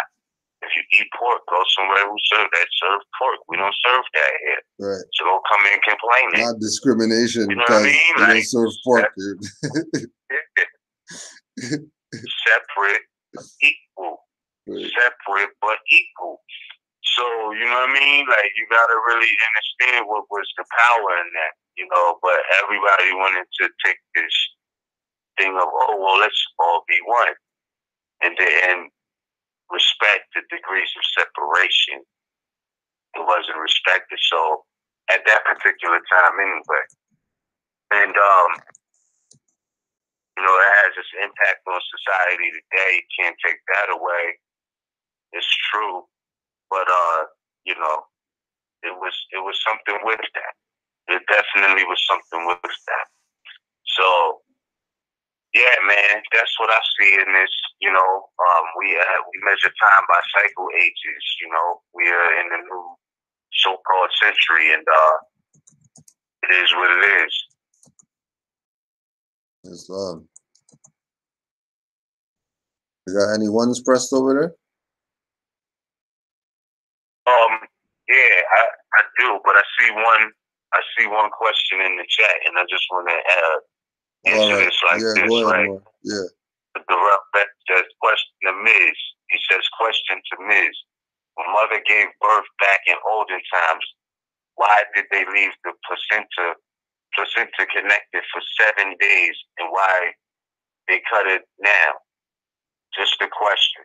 And I'm like, I could give my opinion on that, but I think that's a good question for like a sister standing on law. Yeah. Or women who experience that. But I'll say that whenever you see the number 7, you know that that's a science. You know what I mean? Regardless of what the topic is, but it would be wise to give it that certain. I think it's natural and ritualistic too at the same time, because I know in certain orders they got that whole that ritual of the cable toe, which is kind of like supposed to be a cord that binds you together. But if your mother left you on an umbilical cord for 7 days, that's a cycle of a connection on this universe that has a Elohim energy and aspect to it. Definitely does. 7 days connected to your mom. Your first 7 days on this earth. You know what I mean? If you connected to a person, a body for 7 days, that even after the cord breaks, remind you, when you separate in this world, remember the relationship that binds you to love and unity, right? And then we go back to birthrights. So to separate, the first person you separate from is your mother. You know what I mean? And if you have a ritualistic connection of 7 days outside the womb, I mean, that's how I would perceive that on the natural law aspect. That's all I can say to that. And I know, like it's being said now in the comment section, Ray WL, he's mentioning still nutrients. The baby is still feeding on that. It helps in the baby development. That's true. You know what I mean? So it's an electricity current that, again, goes back to what I was speaking of earlier in the Circle 7 when it says there's no language that can describe a mother's worth. So outside of what I just said, I don't know how to answer that. That should be a question for, like, sisters standing on law or something like that. You know what I mean? So, yeah, but great question, though. It was a great question. All right, so let me see. Hold on. Somebody with us from the jump. All right, let's see. You are ready to open up the line? Yeah, it's 10:40, right? Yeah. Yeah, it is 10:40. So we could do the last hour and 20 minutes on the line, or however that goes. Yeah. But let's build. So, yeah, indeed. So caller 504 been with us for a minute. You had your hand up for a while too. Caller 504-478. Peace and love, fam. You live on the air. Islam, Noble. Peace and love, Moor. Islam, man. That's what's up. You have, wow. Thank you for staying tuned. I didn't really have a question. I just wanted to give a shout out to y'all and give honor to the prophet and just thankful for him returning our nationality and birthright. It really does change your life. It brings you out of the living state of mind, and the eyes actually open up, and you just see the world for what it is. But I just want to give a shout out to all the nobles online and carrying out the prophet orders and studying and just carrying on to the next generation. But that's all I had to say. I had to flow. Islam. Islam, Moor. Peace and love to you. All right. Peace, nobles. Indeed. Indeed. Peace and much love. This is the time of tranquility, stillness. You know what I'm saying? Yeah. On the solstice, the sun stand. That's peace, that's rest, that's tranquility. And the Constitution starts off to secure the domestic tranquility. All right, so this is, I feel good right now, bro. I feel great. Well, let's get to the next caller. Caller 682-360. You live on the air. Are you with this? Islam, can you hear me? Islam, Moor. We hear you. Peace, more Islam, yes. Yup. Islam, brother. Man, it feels good on the top, man. I love building with y'all, man. Y'all keep the love in it, and y'all keep it truthful. I love that, man. For real. It's Eric Bay, calling out of Northwest New Mexico. Islam, Moor. Really? Islam. I was really feeling the topic today, man. Y'all brought it back to the Quran and the Red Book, and I like that. You know what I'm saying? Because that's what's gonna bring us out of that mental slavery and get us to that divine side. I appreciate that. Honors to the Prophet and honors to Allah for bringing us out of this, giving us this information. I had a comment on I heard you say earlier on the flat Earth flat Earth situation.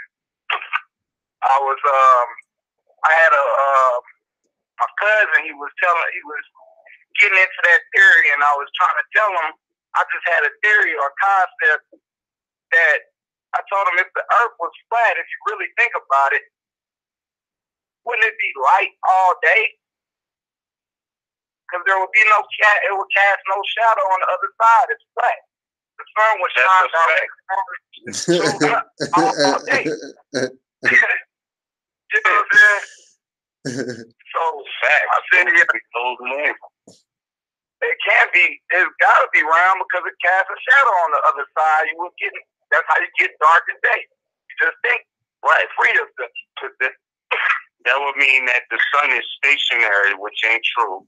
Because if it was flat, it means it would spin 360 like a bottle top, and the sun would be still, right? Because if the sun is moving, right, it takes a while for the sun to make an orbit. You got to think about the time. It moves fast, but to make a complete orbit of its own path, it takes a long time. It's not earthly years like that. You know what I'm saying? So it's like,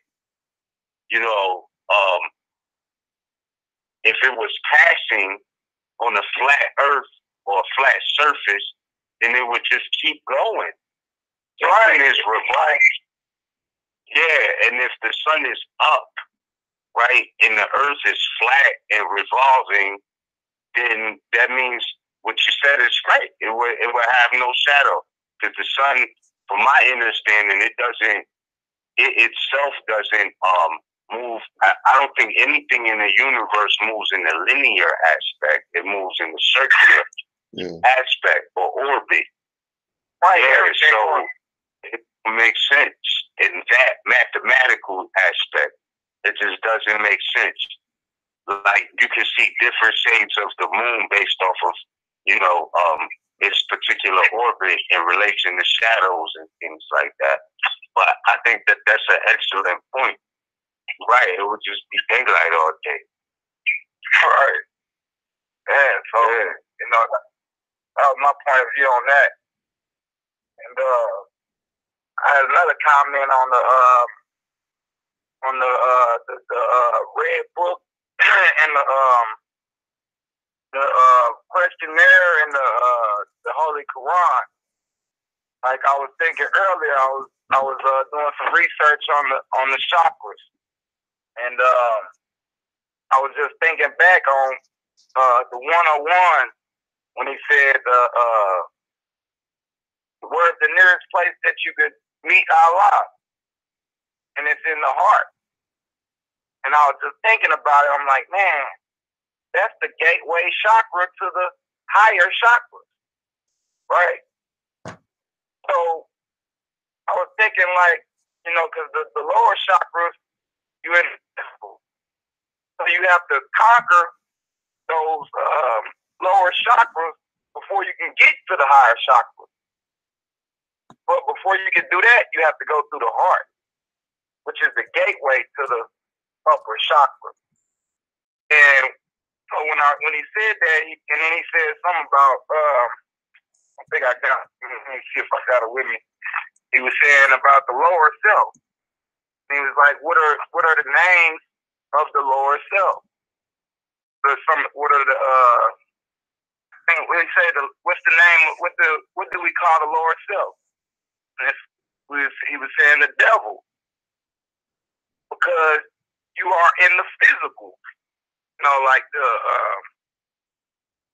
the physical is the lower self. So those are the challenges and the cardinal things that you are trying to conquer, so that you can get to the heart and get to the higher self, which is the higher degrees. And then he put on the red book the semblance for the eye, or the Egyptian pineal gland. I'm not sure what to call it, but that was getting to that pineal gland, that higher chakra. The only way you can get to that is to conquer those lower self things and then get to the higher chakra. I think that's what he was trying to get us to, is that pineal gland, that higher degree, that higher chakra. I don't even have it with me, but I just like how he kind of correlated that, and I think he was kind of talking about the chakras. You know what I'm saying on that one. But correct me if I'm wrong. I was trying to see if y'all had any insight on that. Also. Well, yeah, all those lessons are for the spirit, man. That's all it is. It's just like all those lessons for the spirit. Just like right. Act 5 in the additional laws. Let every member exercise his 5 senses, because everybody has a piece of this. If you're studying, we're gonna have different perspectives. The problem is where people with different perspectives not seeing eye to eye on the different perspective because somebody's a sellout.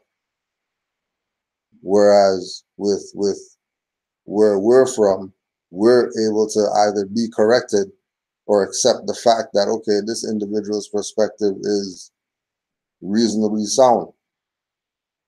That there's no needing to agree or disagree or none of that, because everybody's perspective is their own.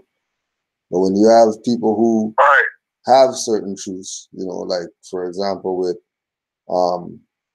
101 questionnaire, that 101 questionnaire was newspaper articles, not book like how we have it.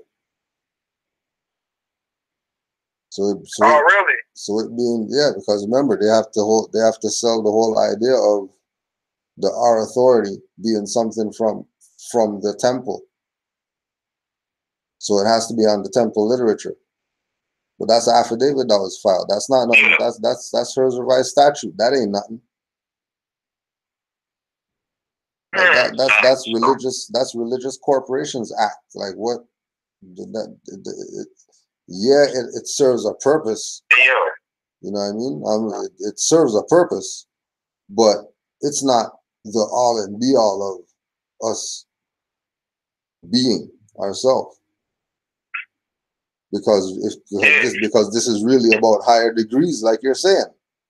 This is not about the little show your nationality card and show your papers, and that's not what this is about. This is about man reaching deific life. Like, this is not about claim a house or whatever. You know what I mean? Even if we're able to do that and have no problems, it's still not about that.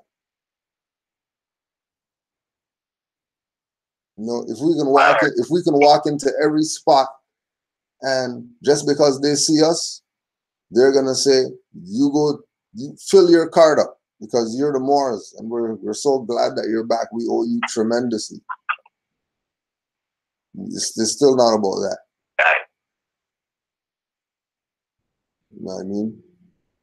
It's about we were in mental slavery. And no fez, turban, card, papers getting you out of mental slavery. I'll tell you that. That's a fact. You know what I mean? Not no Holy Quran getting you out of mental slavery, or no 101 questionnaire book. It's the understanding of Allah that's gonna get you where you're going. You understand what Allah is sending to you? All right, then you should be fine. There should be no issues.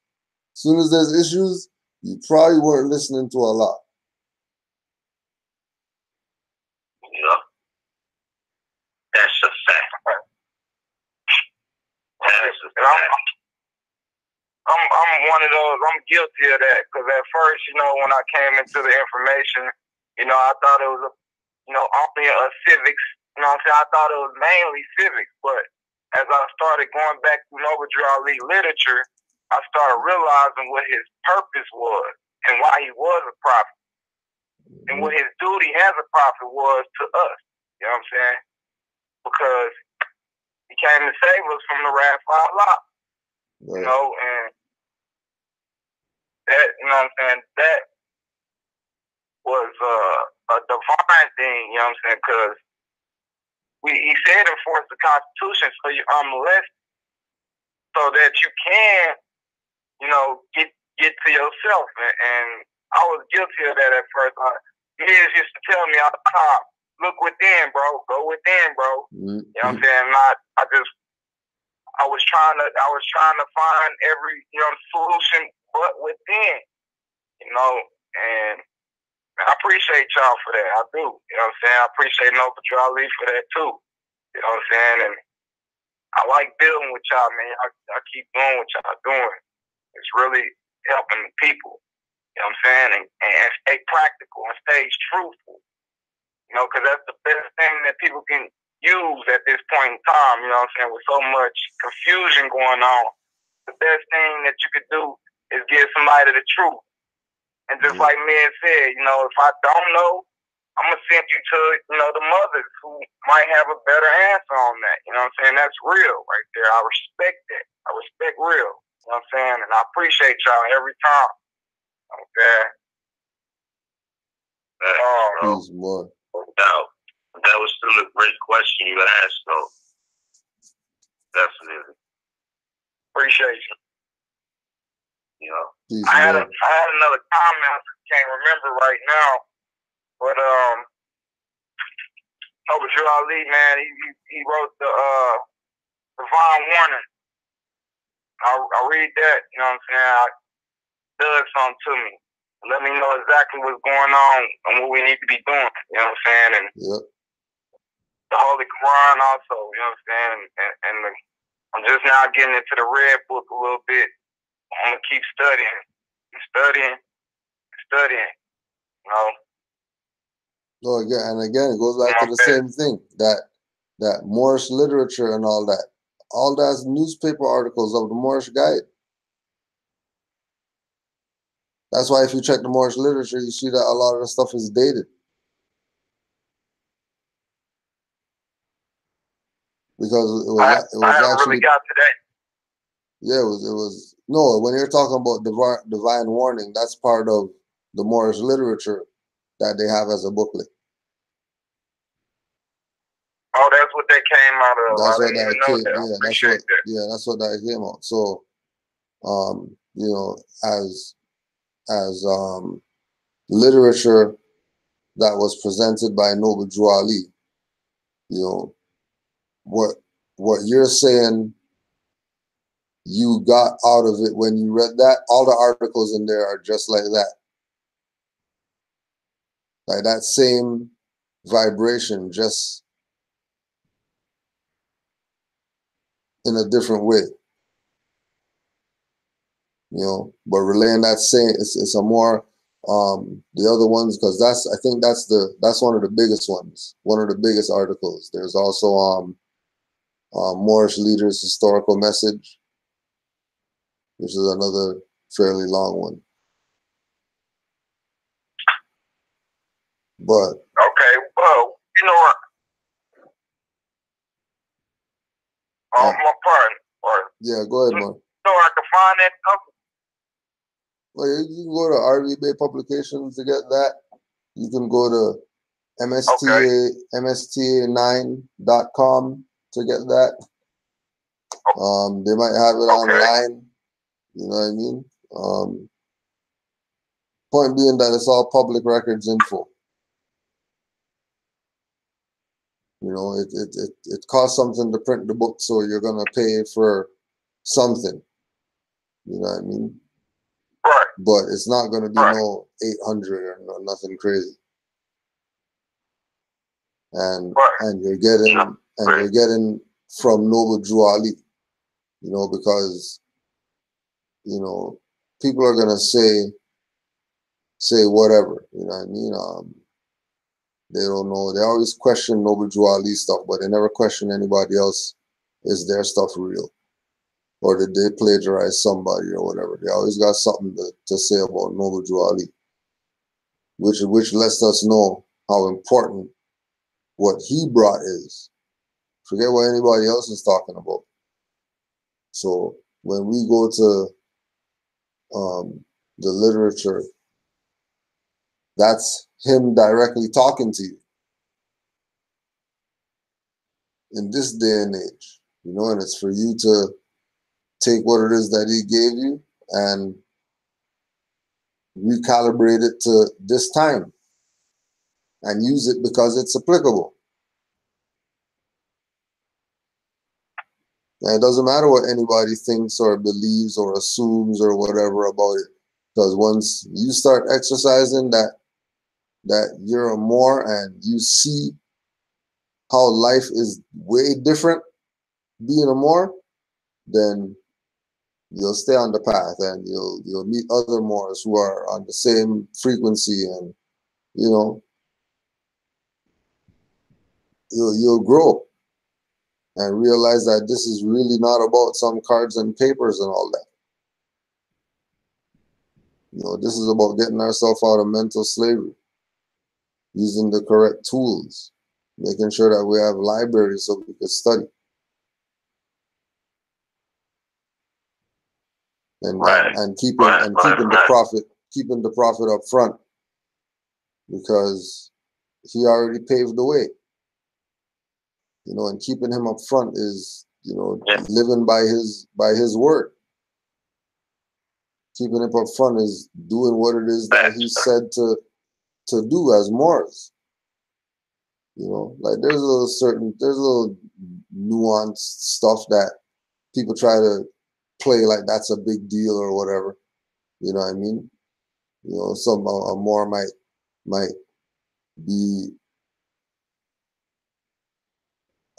be a cigarette smoker or something and have his fez on, and people start talking crazy, like, you know, but this cigarette smoking Moor is, you know, super duper active, always helping out the community, always anybody needs anything, they can go to him, and none of those people are questioning anything about how come he smokes or how come he drinks or how come he whatever. They recognize for his work that he does. They recognize that he's the one there at 6 o'clock in the morning to walk the children to the bus.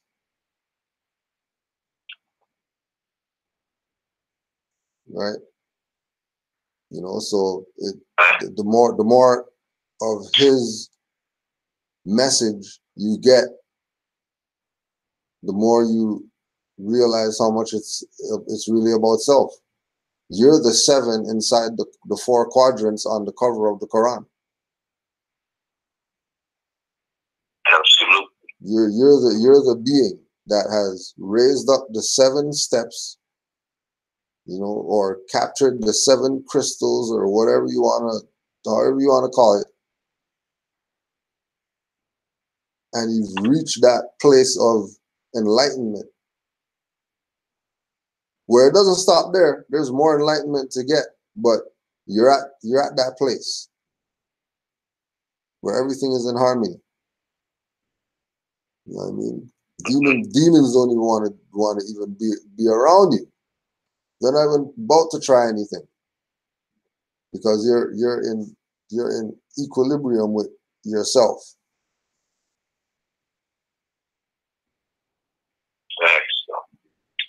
You know. Right. Yeah. That's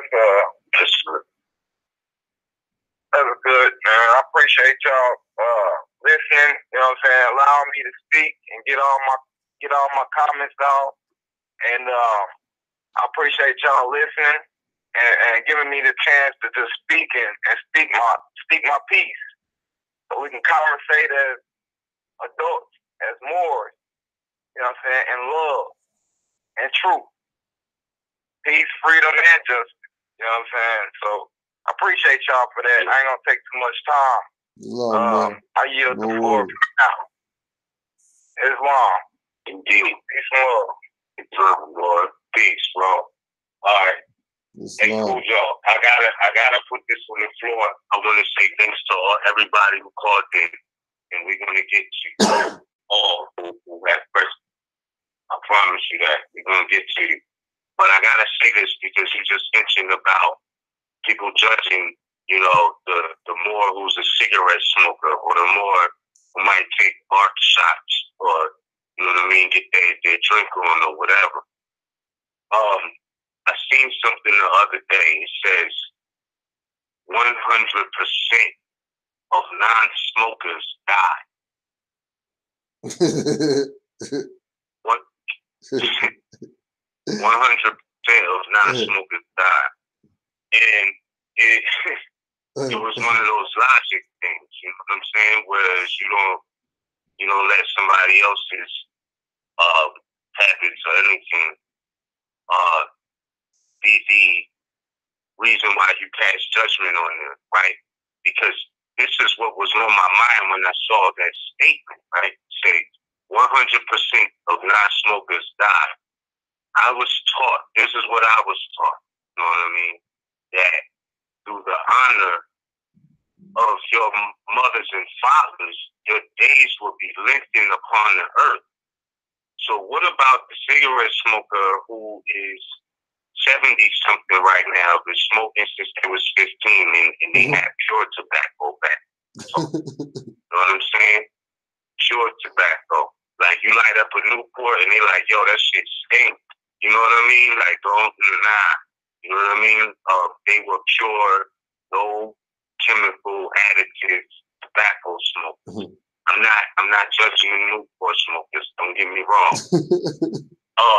But you had them, right? Right? Because look, we started off this conversation about Jesus and the stations of the sun, etc. You know what I mean? Jesus was hanging with the courtesans, the drunkards, and the thieves. You heard? Yeah. And he was telling the other people, like, nah, they life is just as valuable as yours. You know what I'm saying? Like he had a cheap pass that was packed. Yep. Feel me? Because he was dropping science to the ninjas. Excuse me, I didn't call them niggas. But them niggas was ninjas, okay? And he was dropping science on them. You know what I'm saying? Person drunkest entities, and he was like, y'all not gonna pass judgment on me because I'm hanging with them. Now my thing is this: if it is the principle of honoring your foremothers and forefathers, I know people who smoke cigarettes who, if you talk crazy about their mother or father in a close enough proximity, you're not going to leave with a happy result. I promise you that somebody's going to be heartbroken and upset if you're in a close enough proximity. And they honor their foremothers and forefathers, and they outlive, people who were vegan, people who, did 100 push-ups a day. You know what I'm saying? Like, so where is the promise of long life? Is it an energy in honoring yourself? You know what I'm saying? Like, is it or them or you know what I mean? If you smoke a cigarette or a weed blunt, like, does that take away your honor for your foremothers and forefathers? Because you got people who don't smoke, who don't do these things, and they're malicious people. Not that just because they don't smoke, they're malicious. I'm just saying, people who don't have certain habits have a lot of things in common. You know what I'm saying? People who don't smoke cigarettes who have other health problems. You know what I mean? They might be addicted to eating too much chicken or whatever it is. You know what I mean? And that gives them cholesterol, clogs their arteries. They're dead at 35 while the cigarette smoker done lived to 63. You know what I'm saying? And it's like, what is the energy with that? So I just wanted to say that if the prophecy is honor your foremothers and forefathers so thy days will be lengthened upon the earth.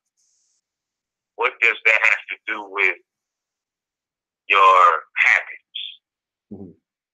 You know what I mean? Like, is it that real? Like, if you smoke a cigarette, does that mean that you disdain your foremothers and forefathers? I know it's not healthy per se, but certain people outlive others. I don't know.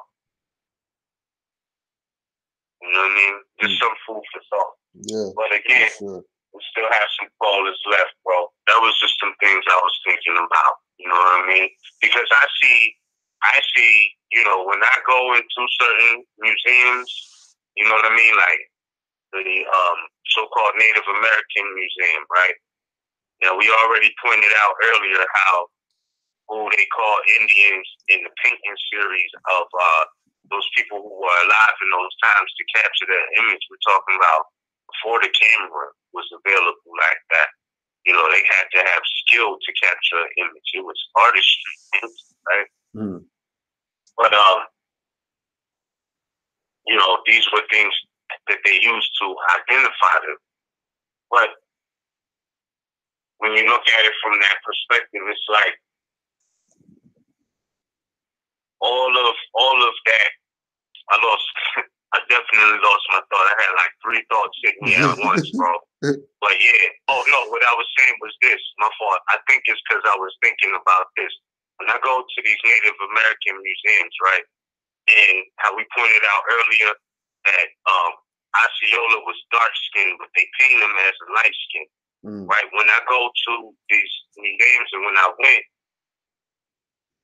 one of the things they have on display is those peace pipes, right? Yeah. And this was a symbol because we was talking about the smokers. And in those Native American museums, they have these real big, they call them calumets. You know what I'm saying? And it was a symbol of war and peace. Mm. That's really what it was. It was a symbol of war and peace because on one side they had the axe and on the other side they had the outlet or inlet smoke. So I was just saying that in conjunction too with, you know, the rituals of smoking, etc., opposed to, you know, the judgment on the smokers. Not saying that that's healthy. I'm just saying, you know, smoking was a part of the indigenous people's culture. So I just say that, you know, put that in perspective too. Everything in moderation, even in moderation. So, yeah, with that being said, we're going to take the next caller. Caller 216-544. You're live on the air, man. With this. Islam. This is Brother Israel Bay. From Morocco. Peace, man. Near Salam, Carolina. I really wanted to address what you just spoke on, Brother Miz. I think it all boils down to the heart, to be honest, because even in the Helios Biblios, Yahshua had talked about how it's not about what you put into the body that defines you or defiles you, but what comes out of the body, because that comes from your heart. So if most of these people that engage in these things like tobacco and things like that, most of them also had pure heart. So that's why they was able to live as long as they were, at least in my opinion. When they say, when Numbers League says go back to the mindset of your foremothers and forefathers, I'm thinking the same, going back to when we were pure in heart and just operated from natural laws and things like that. So it's just a different vibration, in my opinion. And you can see that vibration through the Circle 7 and definitely in the Red Book, the Mysteries of the South Brotherhood of the East, because throughout the whole book, Yahshua is pretty much just diminishing fear and raising vibration throughout the whole book.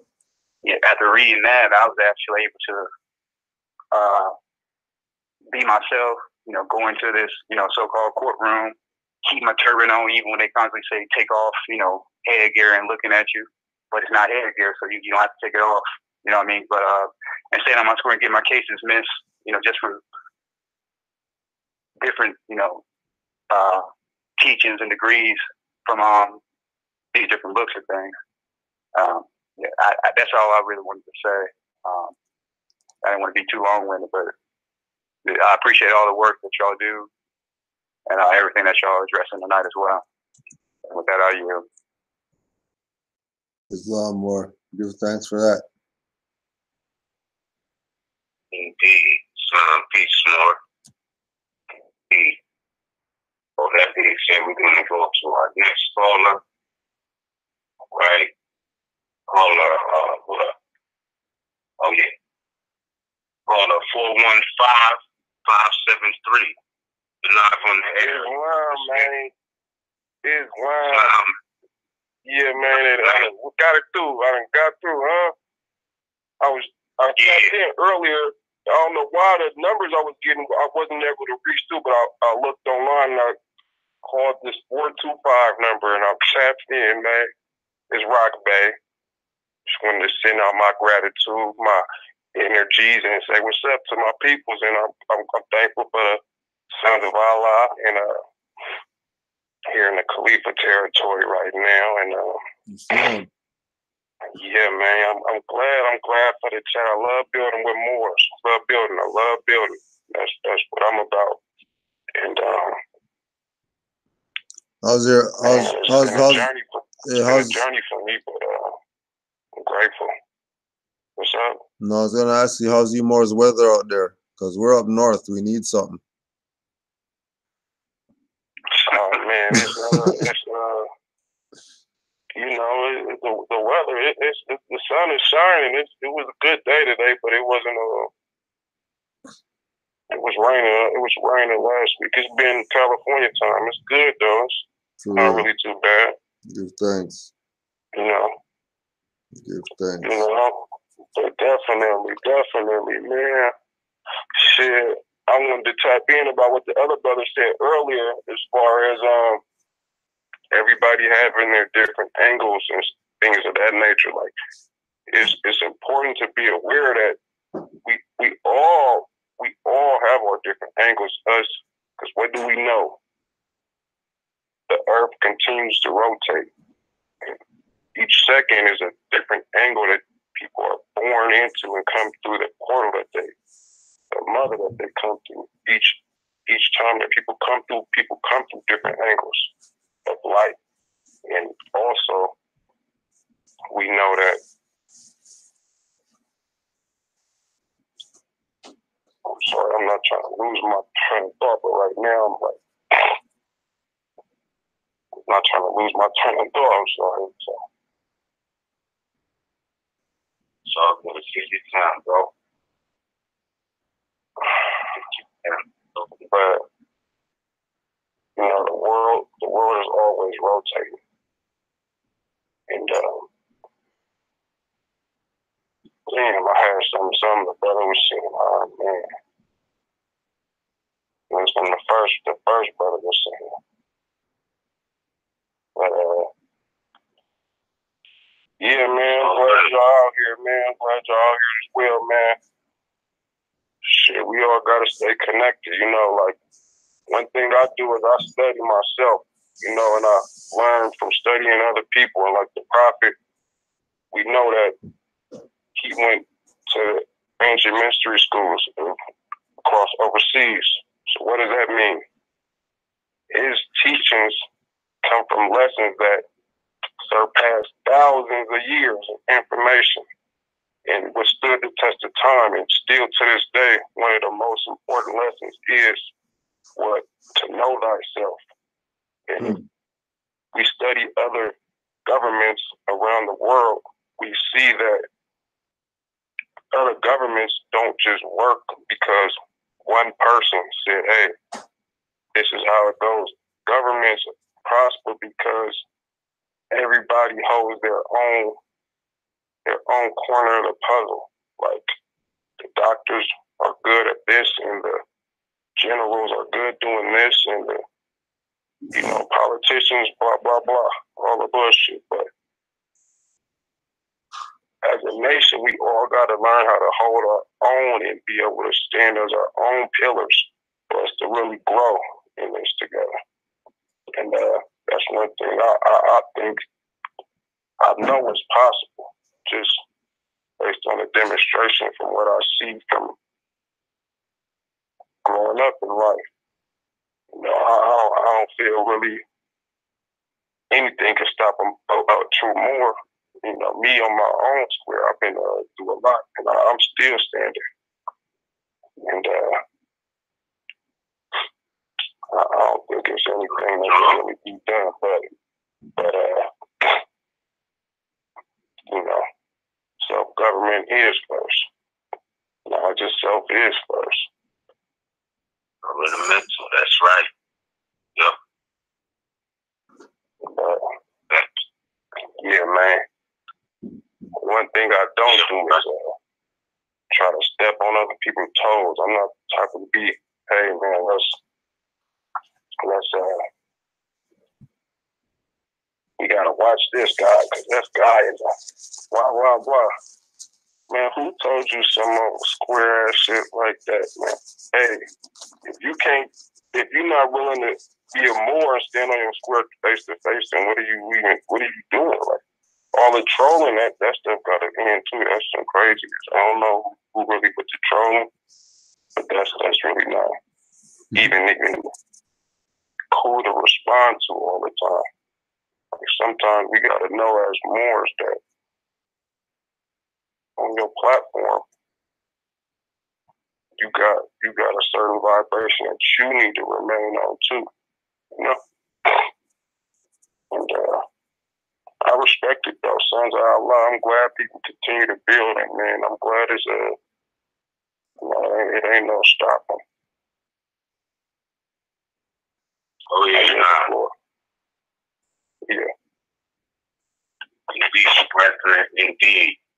Thank you for tuning in. I'm glad you got to get the call in. I was like, wow, man, it was because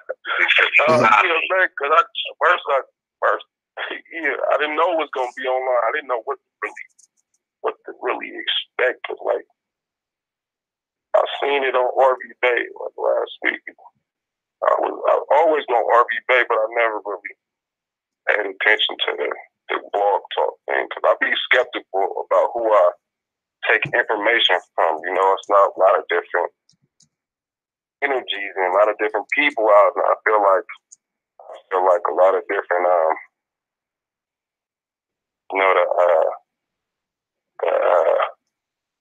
quote unquote substitute bays, they definitely really don't want us to come back, you know, and claim our heirship. So they definitely try to confuse people, and so I'm like, if I don't really hear the truth in you, I'm not really gonna follow you. And if you really talking some nonsense, because I study, and I'm not gonna tell everybody everything I study, but I study, so I know what's the truth and what's not the truth sometimes.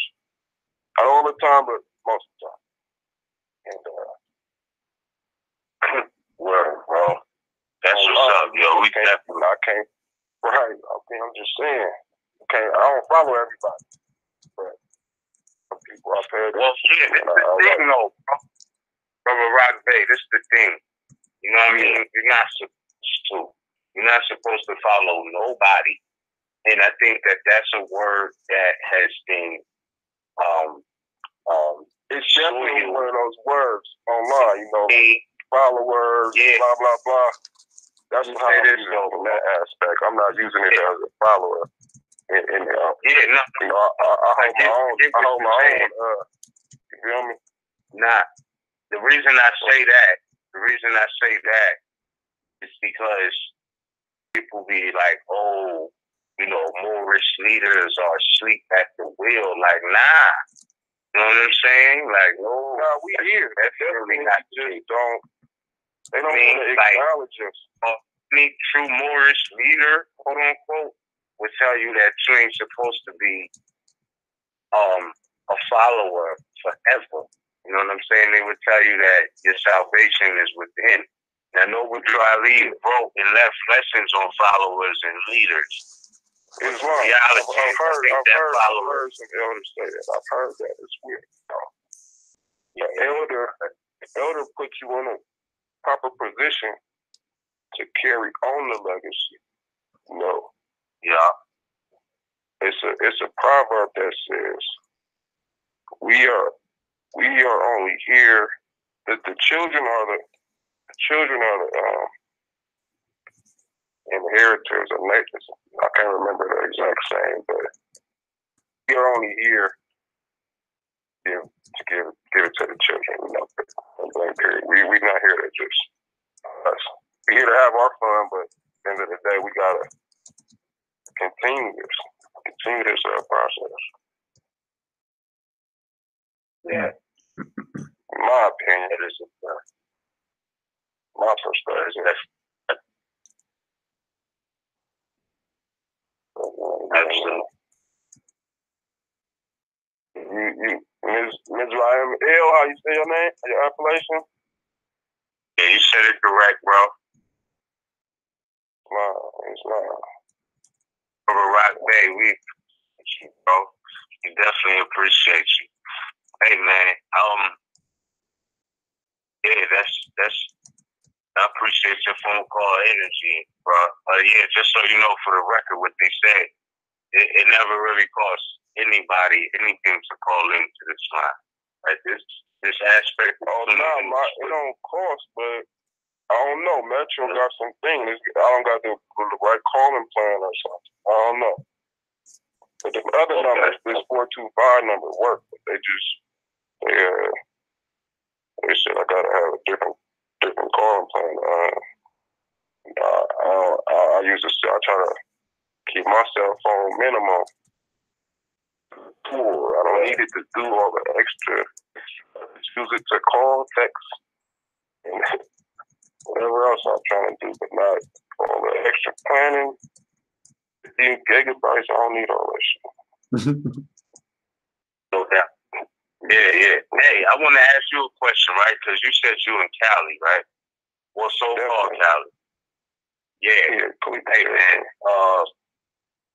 I know they had a war on they had a so-called war on drugs that was initiated back in the day. And yeah. I'm late 80s, so I ain't that old, but I know about it. Oh, okay. What era are you talking about? I'm talking about this era because the other day I seen, like, I wanted to post this up on the community tab, but I feel like it's so much explaining to do because at first glance it just looks crazy, right?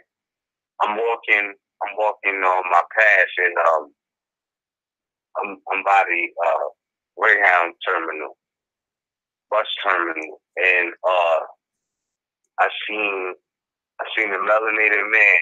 He had on 2 pair of pants, but one of them was down, and he was bent over, strung out on some type of drug. Like, yo, I took the picture. I didn't post it yet because I don't even know how to really try to explain this. You know what I'm saying? But like, it's a policy enforcer standing right there behind him. I mean, not behind him, on the side of him. And I guess he's waiting for backup type of thing. You know what I mean? Like, he was, because I seen him coming up, but I took a picture of it. And he was definitely strung out on some type of drug because it looked like, you know, he would be taking a bowel movement. His pants was down to his knees, but he wasn't butt naked because he had on another pair of pants. You know what I'm saying? And he was just, yo, it's crazy, man, right? Don't say that.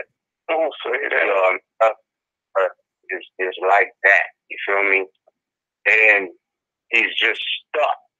You know what I mean? He's gone, like just gone, bro. It's a lot of different things in the air right now. I feel like these cell phones be putting out some weird energies too, fucking people up too, some type of way. I don't know. I don't really know. Like me, I'm just into my herbs, my medicinal purposes. I don't even see the other shit. I don't know.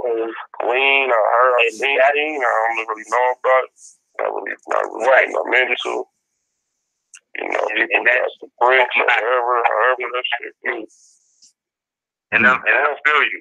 But I just wanted to ask you, because you said you was in the Cali area, like, here. But they've been putting in science. I never heard of marijuana doing that to anybody. Yeah, pardon me, I don't mean to cut your wisdom, but I'm saying the so-called war on drugs, I think more so is a war on people. Oh yeah, most definitely, because they definitely they're using the drug work to cut people out. Yeah, but marijuana, I haven't heard of. Yeah, but look, bro, I haven't ever heard of marijuana doing that to people. Now, my thing is this: you being out Cali, and it's being so-called legalized. What is that like? Are people more peaceful out there now because it's like that? Do they have like so-called weed bars? Like, do you see trading? Like, what's the vibe? The weed bars, man, they got them everywhere now. Like, man, it's fucking epidemic. But it's like they shops in my city. The first shop I remember going to was like 2002. I was like 15. Me and the bros, we used to go to this bong, like a shop where you could buy bongs and hookah pipes. You know, the big hookah things. You know those big pipes. Yeah, like yeah. A bong, but not the hookah. Right, shit. yeah. They got shops. They got shops where you go in, you can buy those, and they got all these type of luxurious, elaborate ones. But then you go to the back of the shop, and it used to be like a knock on the door type thing. And that was the first time I seen a weed like going there, and there was so many different type of weeds. Like they had all these different type of jars and names, and ever since then, it's been like a club every 5-10 blocks. You can find a club down there now, but now they got them where you can go in and just go walk in and smoke, just pull out your ID, roll up, and But it's not really a lot of them that are for us, by us type thing, like, they try to keep us out through the paperwork.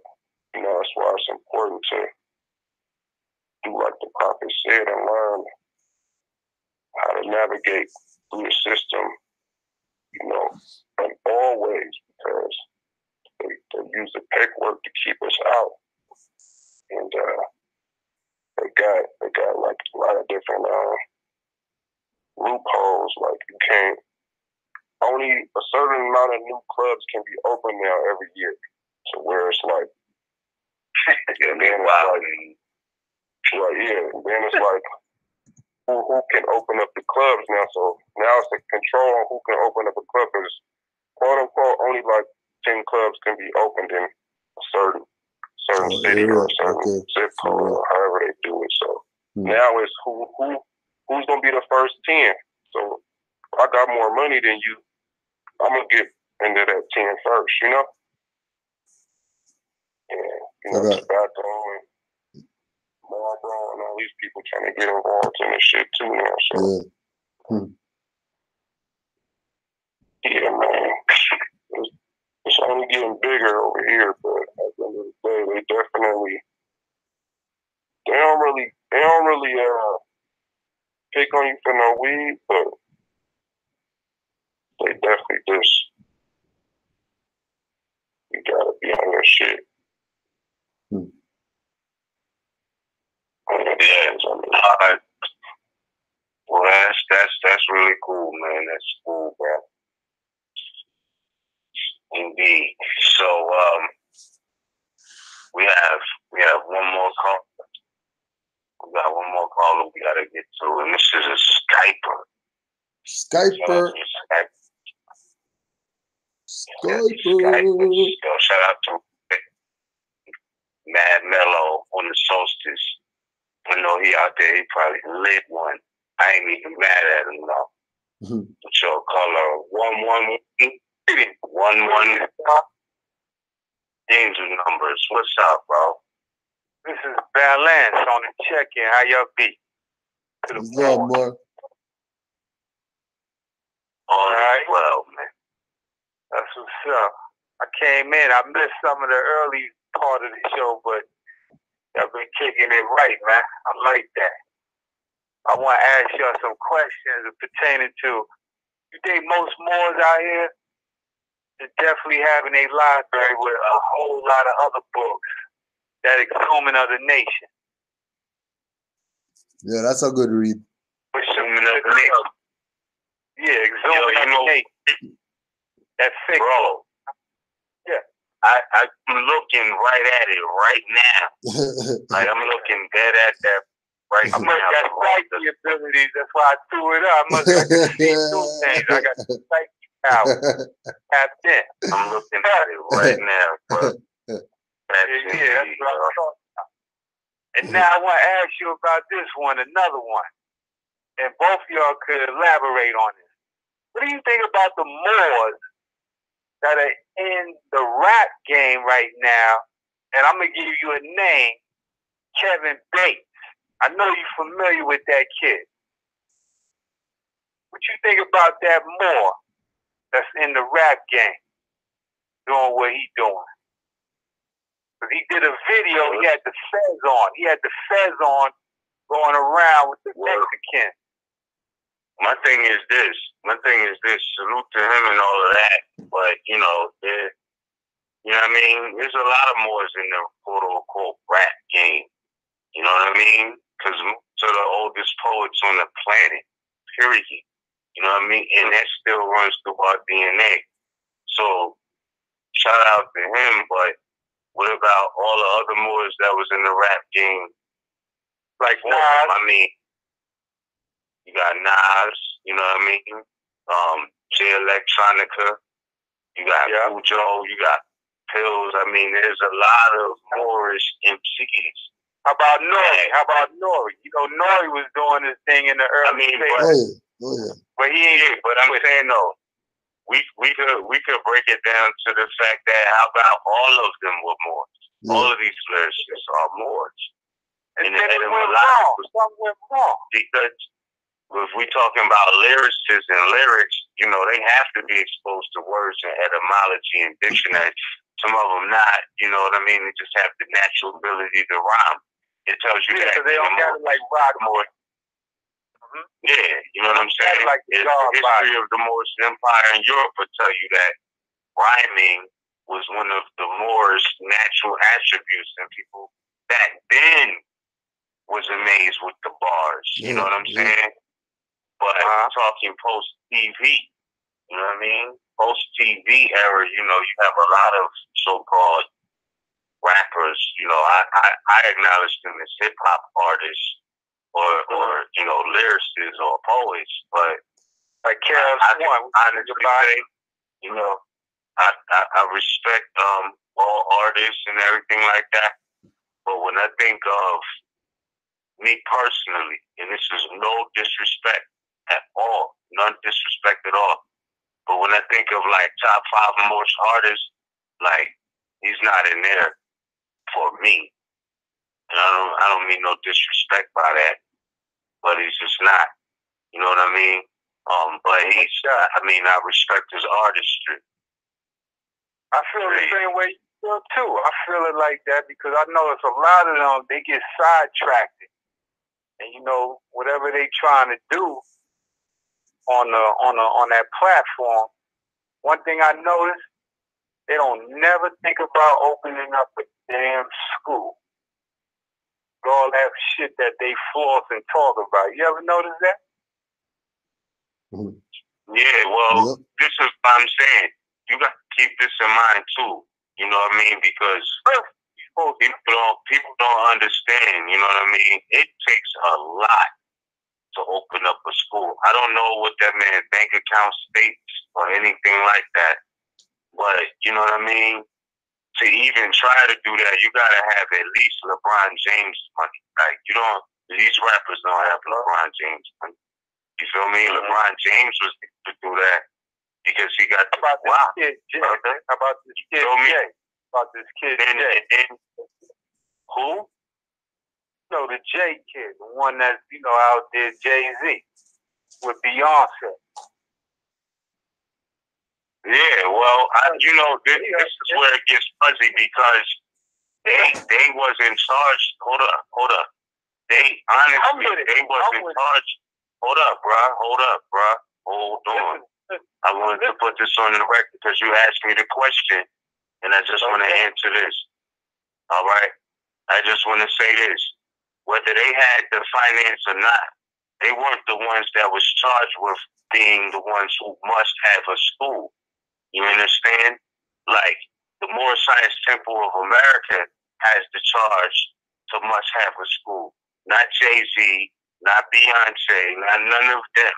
You know what I mean? They could fund your institutions if you have them, but they wasn't charged with that. Now what? You know what I'm saying? Noble Drew Ali said every temple must have a school. Not every lyricist, not every artist, not every poet, not every person who goes triple platinum. He said every temple must have a school. So before you ask me about what Jay-Z and Beyonce is doing with their money, my thing is, what are the Moorish Science Temples of America, who was charged with having the schools, doing? You know what I mean? And all of these people are claiming that they're taking fundraisers to have a school and still don't have a school. What are they doing? I don't care. I personally, at the end of the day, when it comes to, you know, artists like Jay-Z and Beyonce, I honestly don't care what they do with their money. Just give us good music. That's my position. I mean, if you can help some people. But I don't expect that from them because that's not their charge. Exactly. You know what I mean? So, right. That makes a whole lot of sense. I'm with that. But I know the temples have been infiltrated, a lot of them. So, you know, you could consider what's going on while they ain't doing what they got to do. You know what I'm saying? So you would at least say that, wow, somebody that's getting some type of fluctuation of funds coming in, just, you know, get into the school biz, you know? Or give donations to help build a school. To help those out, you know, that need the help. Because, you know, a lot of, you know, it's on a third grade level, like it was been said. You know, a lot of us we ain't even past third grade level, the way we've been taught and manipulated coming through the world, you know, through the colonizers and their programs, you know. And that spell is a mother. I don't want to say the word, but you know, because I know you've been touched, you probably been through their shit. We all been through it. That's how you look when you sit back and observe and slow it down to the point where the frequency where you see the tremendous, you know, stuff that has been done, man, on a damaged level versus the ones that are wakening up and seeing it for what it really is, you know? But at the end of the day, I just wanted to get you know, your opinion, you know, from how you view things, you know, seeing it. I'm glad you got that Zooming of the Nation, because I definitely got that in my library with a whole lot of other books, and constantly keep trying to add more books, you know what I'm saying? And keep it going on in the cycle, because like you said, only you can make the change. Right? Because you are the temple. At the end of the day, you are the standing temple. You know? In the flesh. Yeah. And that's what I'm saying. Come back to something you said earlier, Cujo. You was mentioning about our authority coming from some Heard's revised statute. When I read that, our authority, and Drew explicitly say our authority comes from the Holy Quran of Mecca. Like, I understand the function of the Moorish Holy Temple of Science, what the Moorish Science Temple of America is supposed to be and everything. But my thing is this: I knew people who was influenced and lived by the Holy Quran of Mecca before I knew people in the Moorish Science Temple of America. So when I seen that that's where the authority comes from, because it was definitely people in the community I grew up in that were Muslim, quote unquote Muslim, and that's what they studied, the Holy Quran. And if you wanted a good one, they would suggest the one by Yusuf Ali specifically. You know what I mean? That was the one you read. And when I seen that correlation, I'm like, oh, so then, you know, I know people who operate off of this authority already, but they don't go to more Science Temples of America. It's no disrespect, but I'm just saying the knowledge, the school, life is the school. You know what I mean? The first kindergarten is actually in the womb. So you're talking again back to the law of nature. So, I mean, you know, when you put this all in perspective, you know what I mean? There's people who are funding to the tunes of millions and billions different movements, you know, Black Lives Matter, etc. If Moors had it together without the infiltration and the sellout, buyout in the way, trust me, they put money into them. So I know sisters who was going to a temple in Baltimore some years ago, and she was like, yo, I feel like it's infiltrated because we there, you know what I'm saying, attending the meetings on Sunday, etc. And they got people coming in trying to sell cell phones, Europeans in the building, trying to get What? So, man, wow. And so, Baltimore, now, I'm like, hold on, this might be a part of all of that because that's the sellout. If you could get more cell phones, you could track them, you could keep devices on them, all of these things.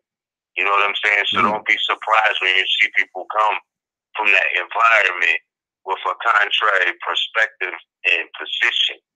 You know? So it's on them. The institutions that they say they represent, the niggas can't say nothing until they say, show me where the school is at. You know what I mean? Show me where the school is at. Since you're so following Prophet Noble Drew Ali and everybody else saying, who do you belong to that has a school? Yep. Where's that at? Don't talk to me no Moorish village that you try to raise pennies for and shit like that. You feel me? Like, mind that in these days, the responsibility is on the Moors. Don't put all that responsibility on our poets, on our lyricists, on our artists. You feel me? They're supposed to be able to come through and contribute to venues. But if you don't have the venue set up, don't complain about what they not doing. That's my whole thing. That's my whole shit right there. So, you know what I mean? That being said, I yield the floor, man. It's 11:47. I wish we could keep going. You know what I mean? It is, I wish we could keep rolling in on this focus, but, you know, it is what it is. I'll give the floor for now before we close out, if there's any words. Yeah, one quick question. I wanted to know, you're going to set up a new thing in a minute, right? When you say you're going to have classes. Yeah, we definitely will be resuming classes soon. That will be announced more than likely after the fiscal new year, but for right now, just know that, yes, we will be resuming classes. You will have to come to see us at this particular point. That's not being arrogant or vainglorious or anything of that nature. But we will be resuming classes, and, you know, it's going to be a beautiful thing. That is a fact. So that answers that. And check this out. For any further announcements, hold up, don't cut my wisdom. For any further announcements, look forward to it be this venue on the Blog Talk Radio, RVBaypublications.com, Mantis Views 29, Sons of Allah, etc. You'll know when it's ready, when it's time. I mean, it's in the happening, but we will be resuming our, let me say, classes / peaceable assemblies as protected by the First Amendment of the Constitution. And there will not be any rah-rah going down because that will not be tolerated, period. You know what I'm saying? Yeah, real talk. I recall the last time we had a venue, you know, and this is the thing too, you know what I'm saying?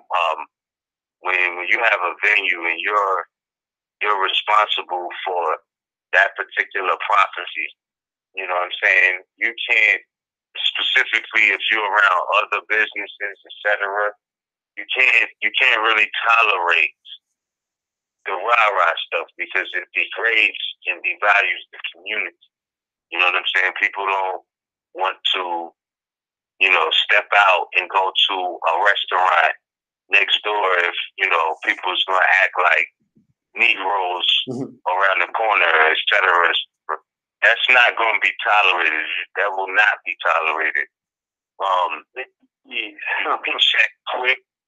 You will be checked quick, and you will definitely have to contribute a fine for devaluing or degrading the community if you bring any of that rah-rah. Just like the Europeans will find you, we finding you too. So don't think it's coming to be niggers and all of that. No. We're here for the knowledge, information, and we're going to be peaceful, civilized human beings, or a part of the family of nations. But when that time is revealed for those doors to open, y'all will know. Yes, okay. You still there? Yeah, Moor. Yeah, we still here. Yeah. I want to say one last thing. I remember I was speaking to some people, some MBCs, right, a while back, and they always come to me and say, "Where's your standing army at?" I gotta laugh, but how humble. I'll be like, "Yo, I'm right here. That's a standing army right here." And they be like, "What?" I said, "That's right. Standing army is right before you. That's where the Moors got the standing army everywhere. So don't sleep." And then they get all quiet. Because they always want to try to challenge why the Moors don't got no military. They are something else, boy, FBC. That's because that's because they've been used to cowardice. They are supposed to be that. You know what I mean? That's who they're supposed to be. They absent off their position talking about why it ain't there. Like, come on, man. And I'm not even saying that, we gotta be on some rowdy rah-rah. I'm just saying, you know what I mean? You can tell them about all of the rights that go with that. They still don't believe. They don't know. They don't want it. You know what I mean? They looking outside of self opposed to, and this is something that the Europeans didn't play. They said, man, stop that. Don't ask us no questions like that. What can your country do for you?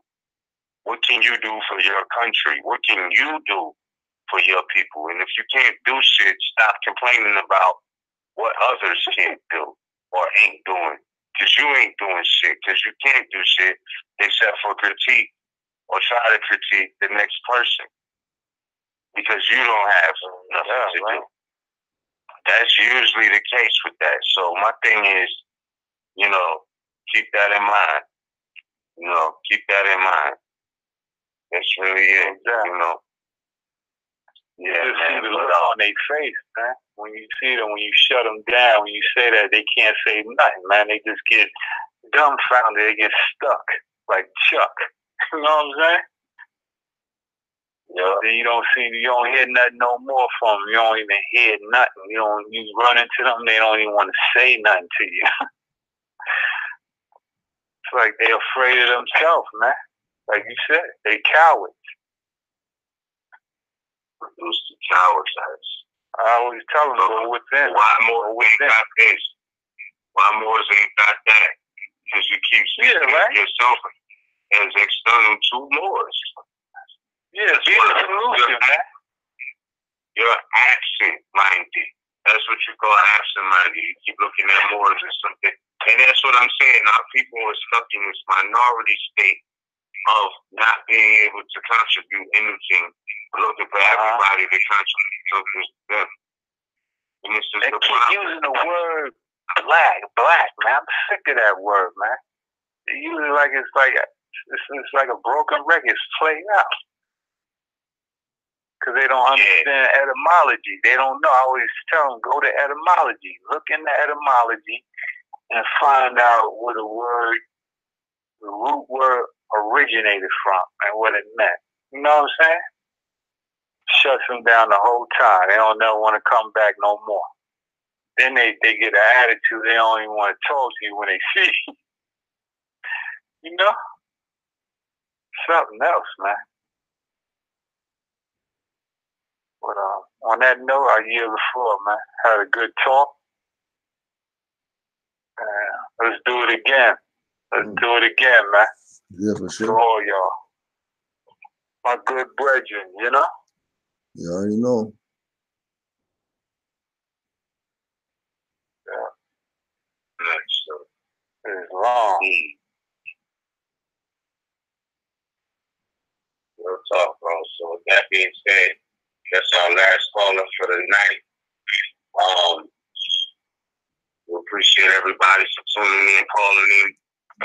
Cool Joe, you was absolutely correct. The spirit was guiding this dialogue tonight. The most We got definite. 5 minutes left, man. I wish we could go a whole nother hour with everybody and just bring it in real right on this into Solstice, man. But I trust that, we'll be back on the line soon. You know what I mean? But anything you want to say in closing, bro? Yo, just Islam to all worldwide. Give thanks to Prophet for giving us what we needed. Here we are. Carry on, Moors, and don't forget, keep studying. Keep that mind right. And don't forget, like we said in the beginning, sun's dying for 3 days, so make sure you get at least your 1 day of your chill time. Don't waste it. Peace and love to all Moors and Islam, and thank you to you too, Ms.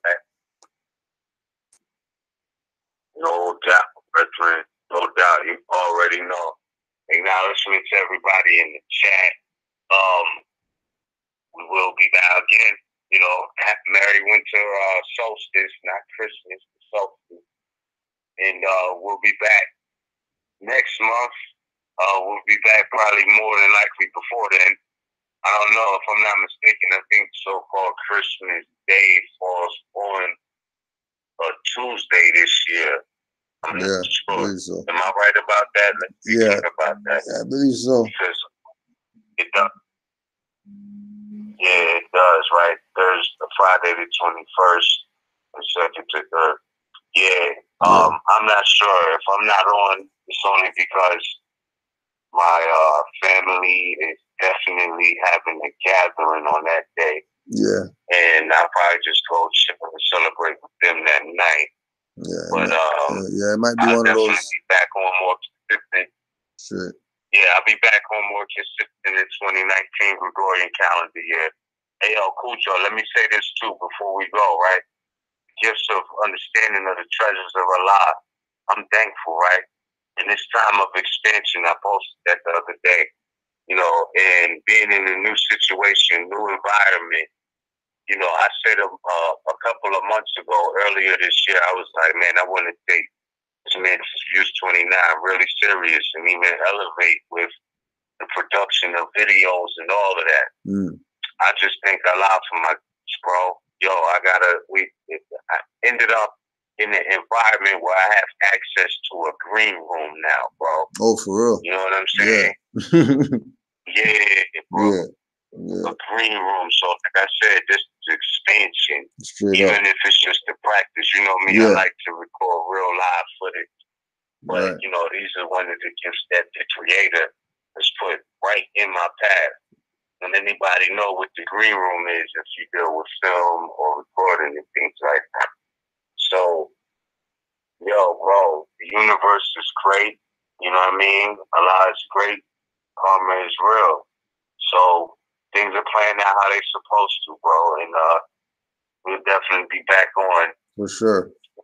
Next month, yeah, certainly. So, peace, Moor.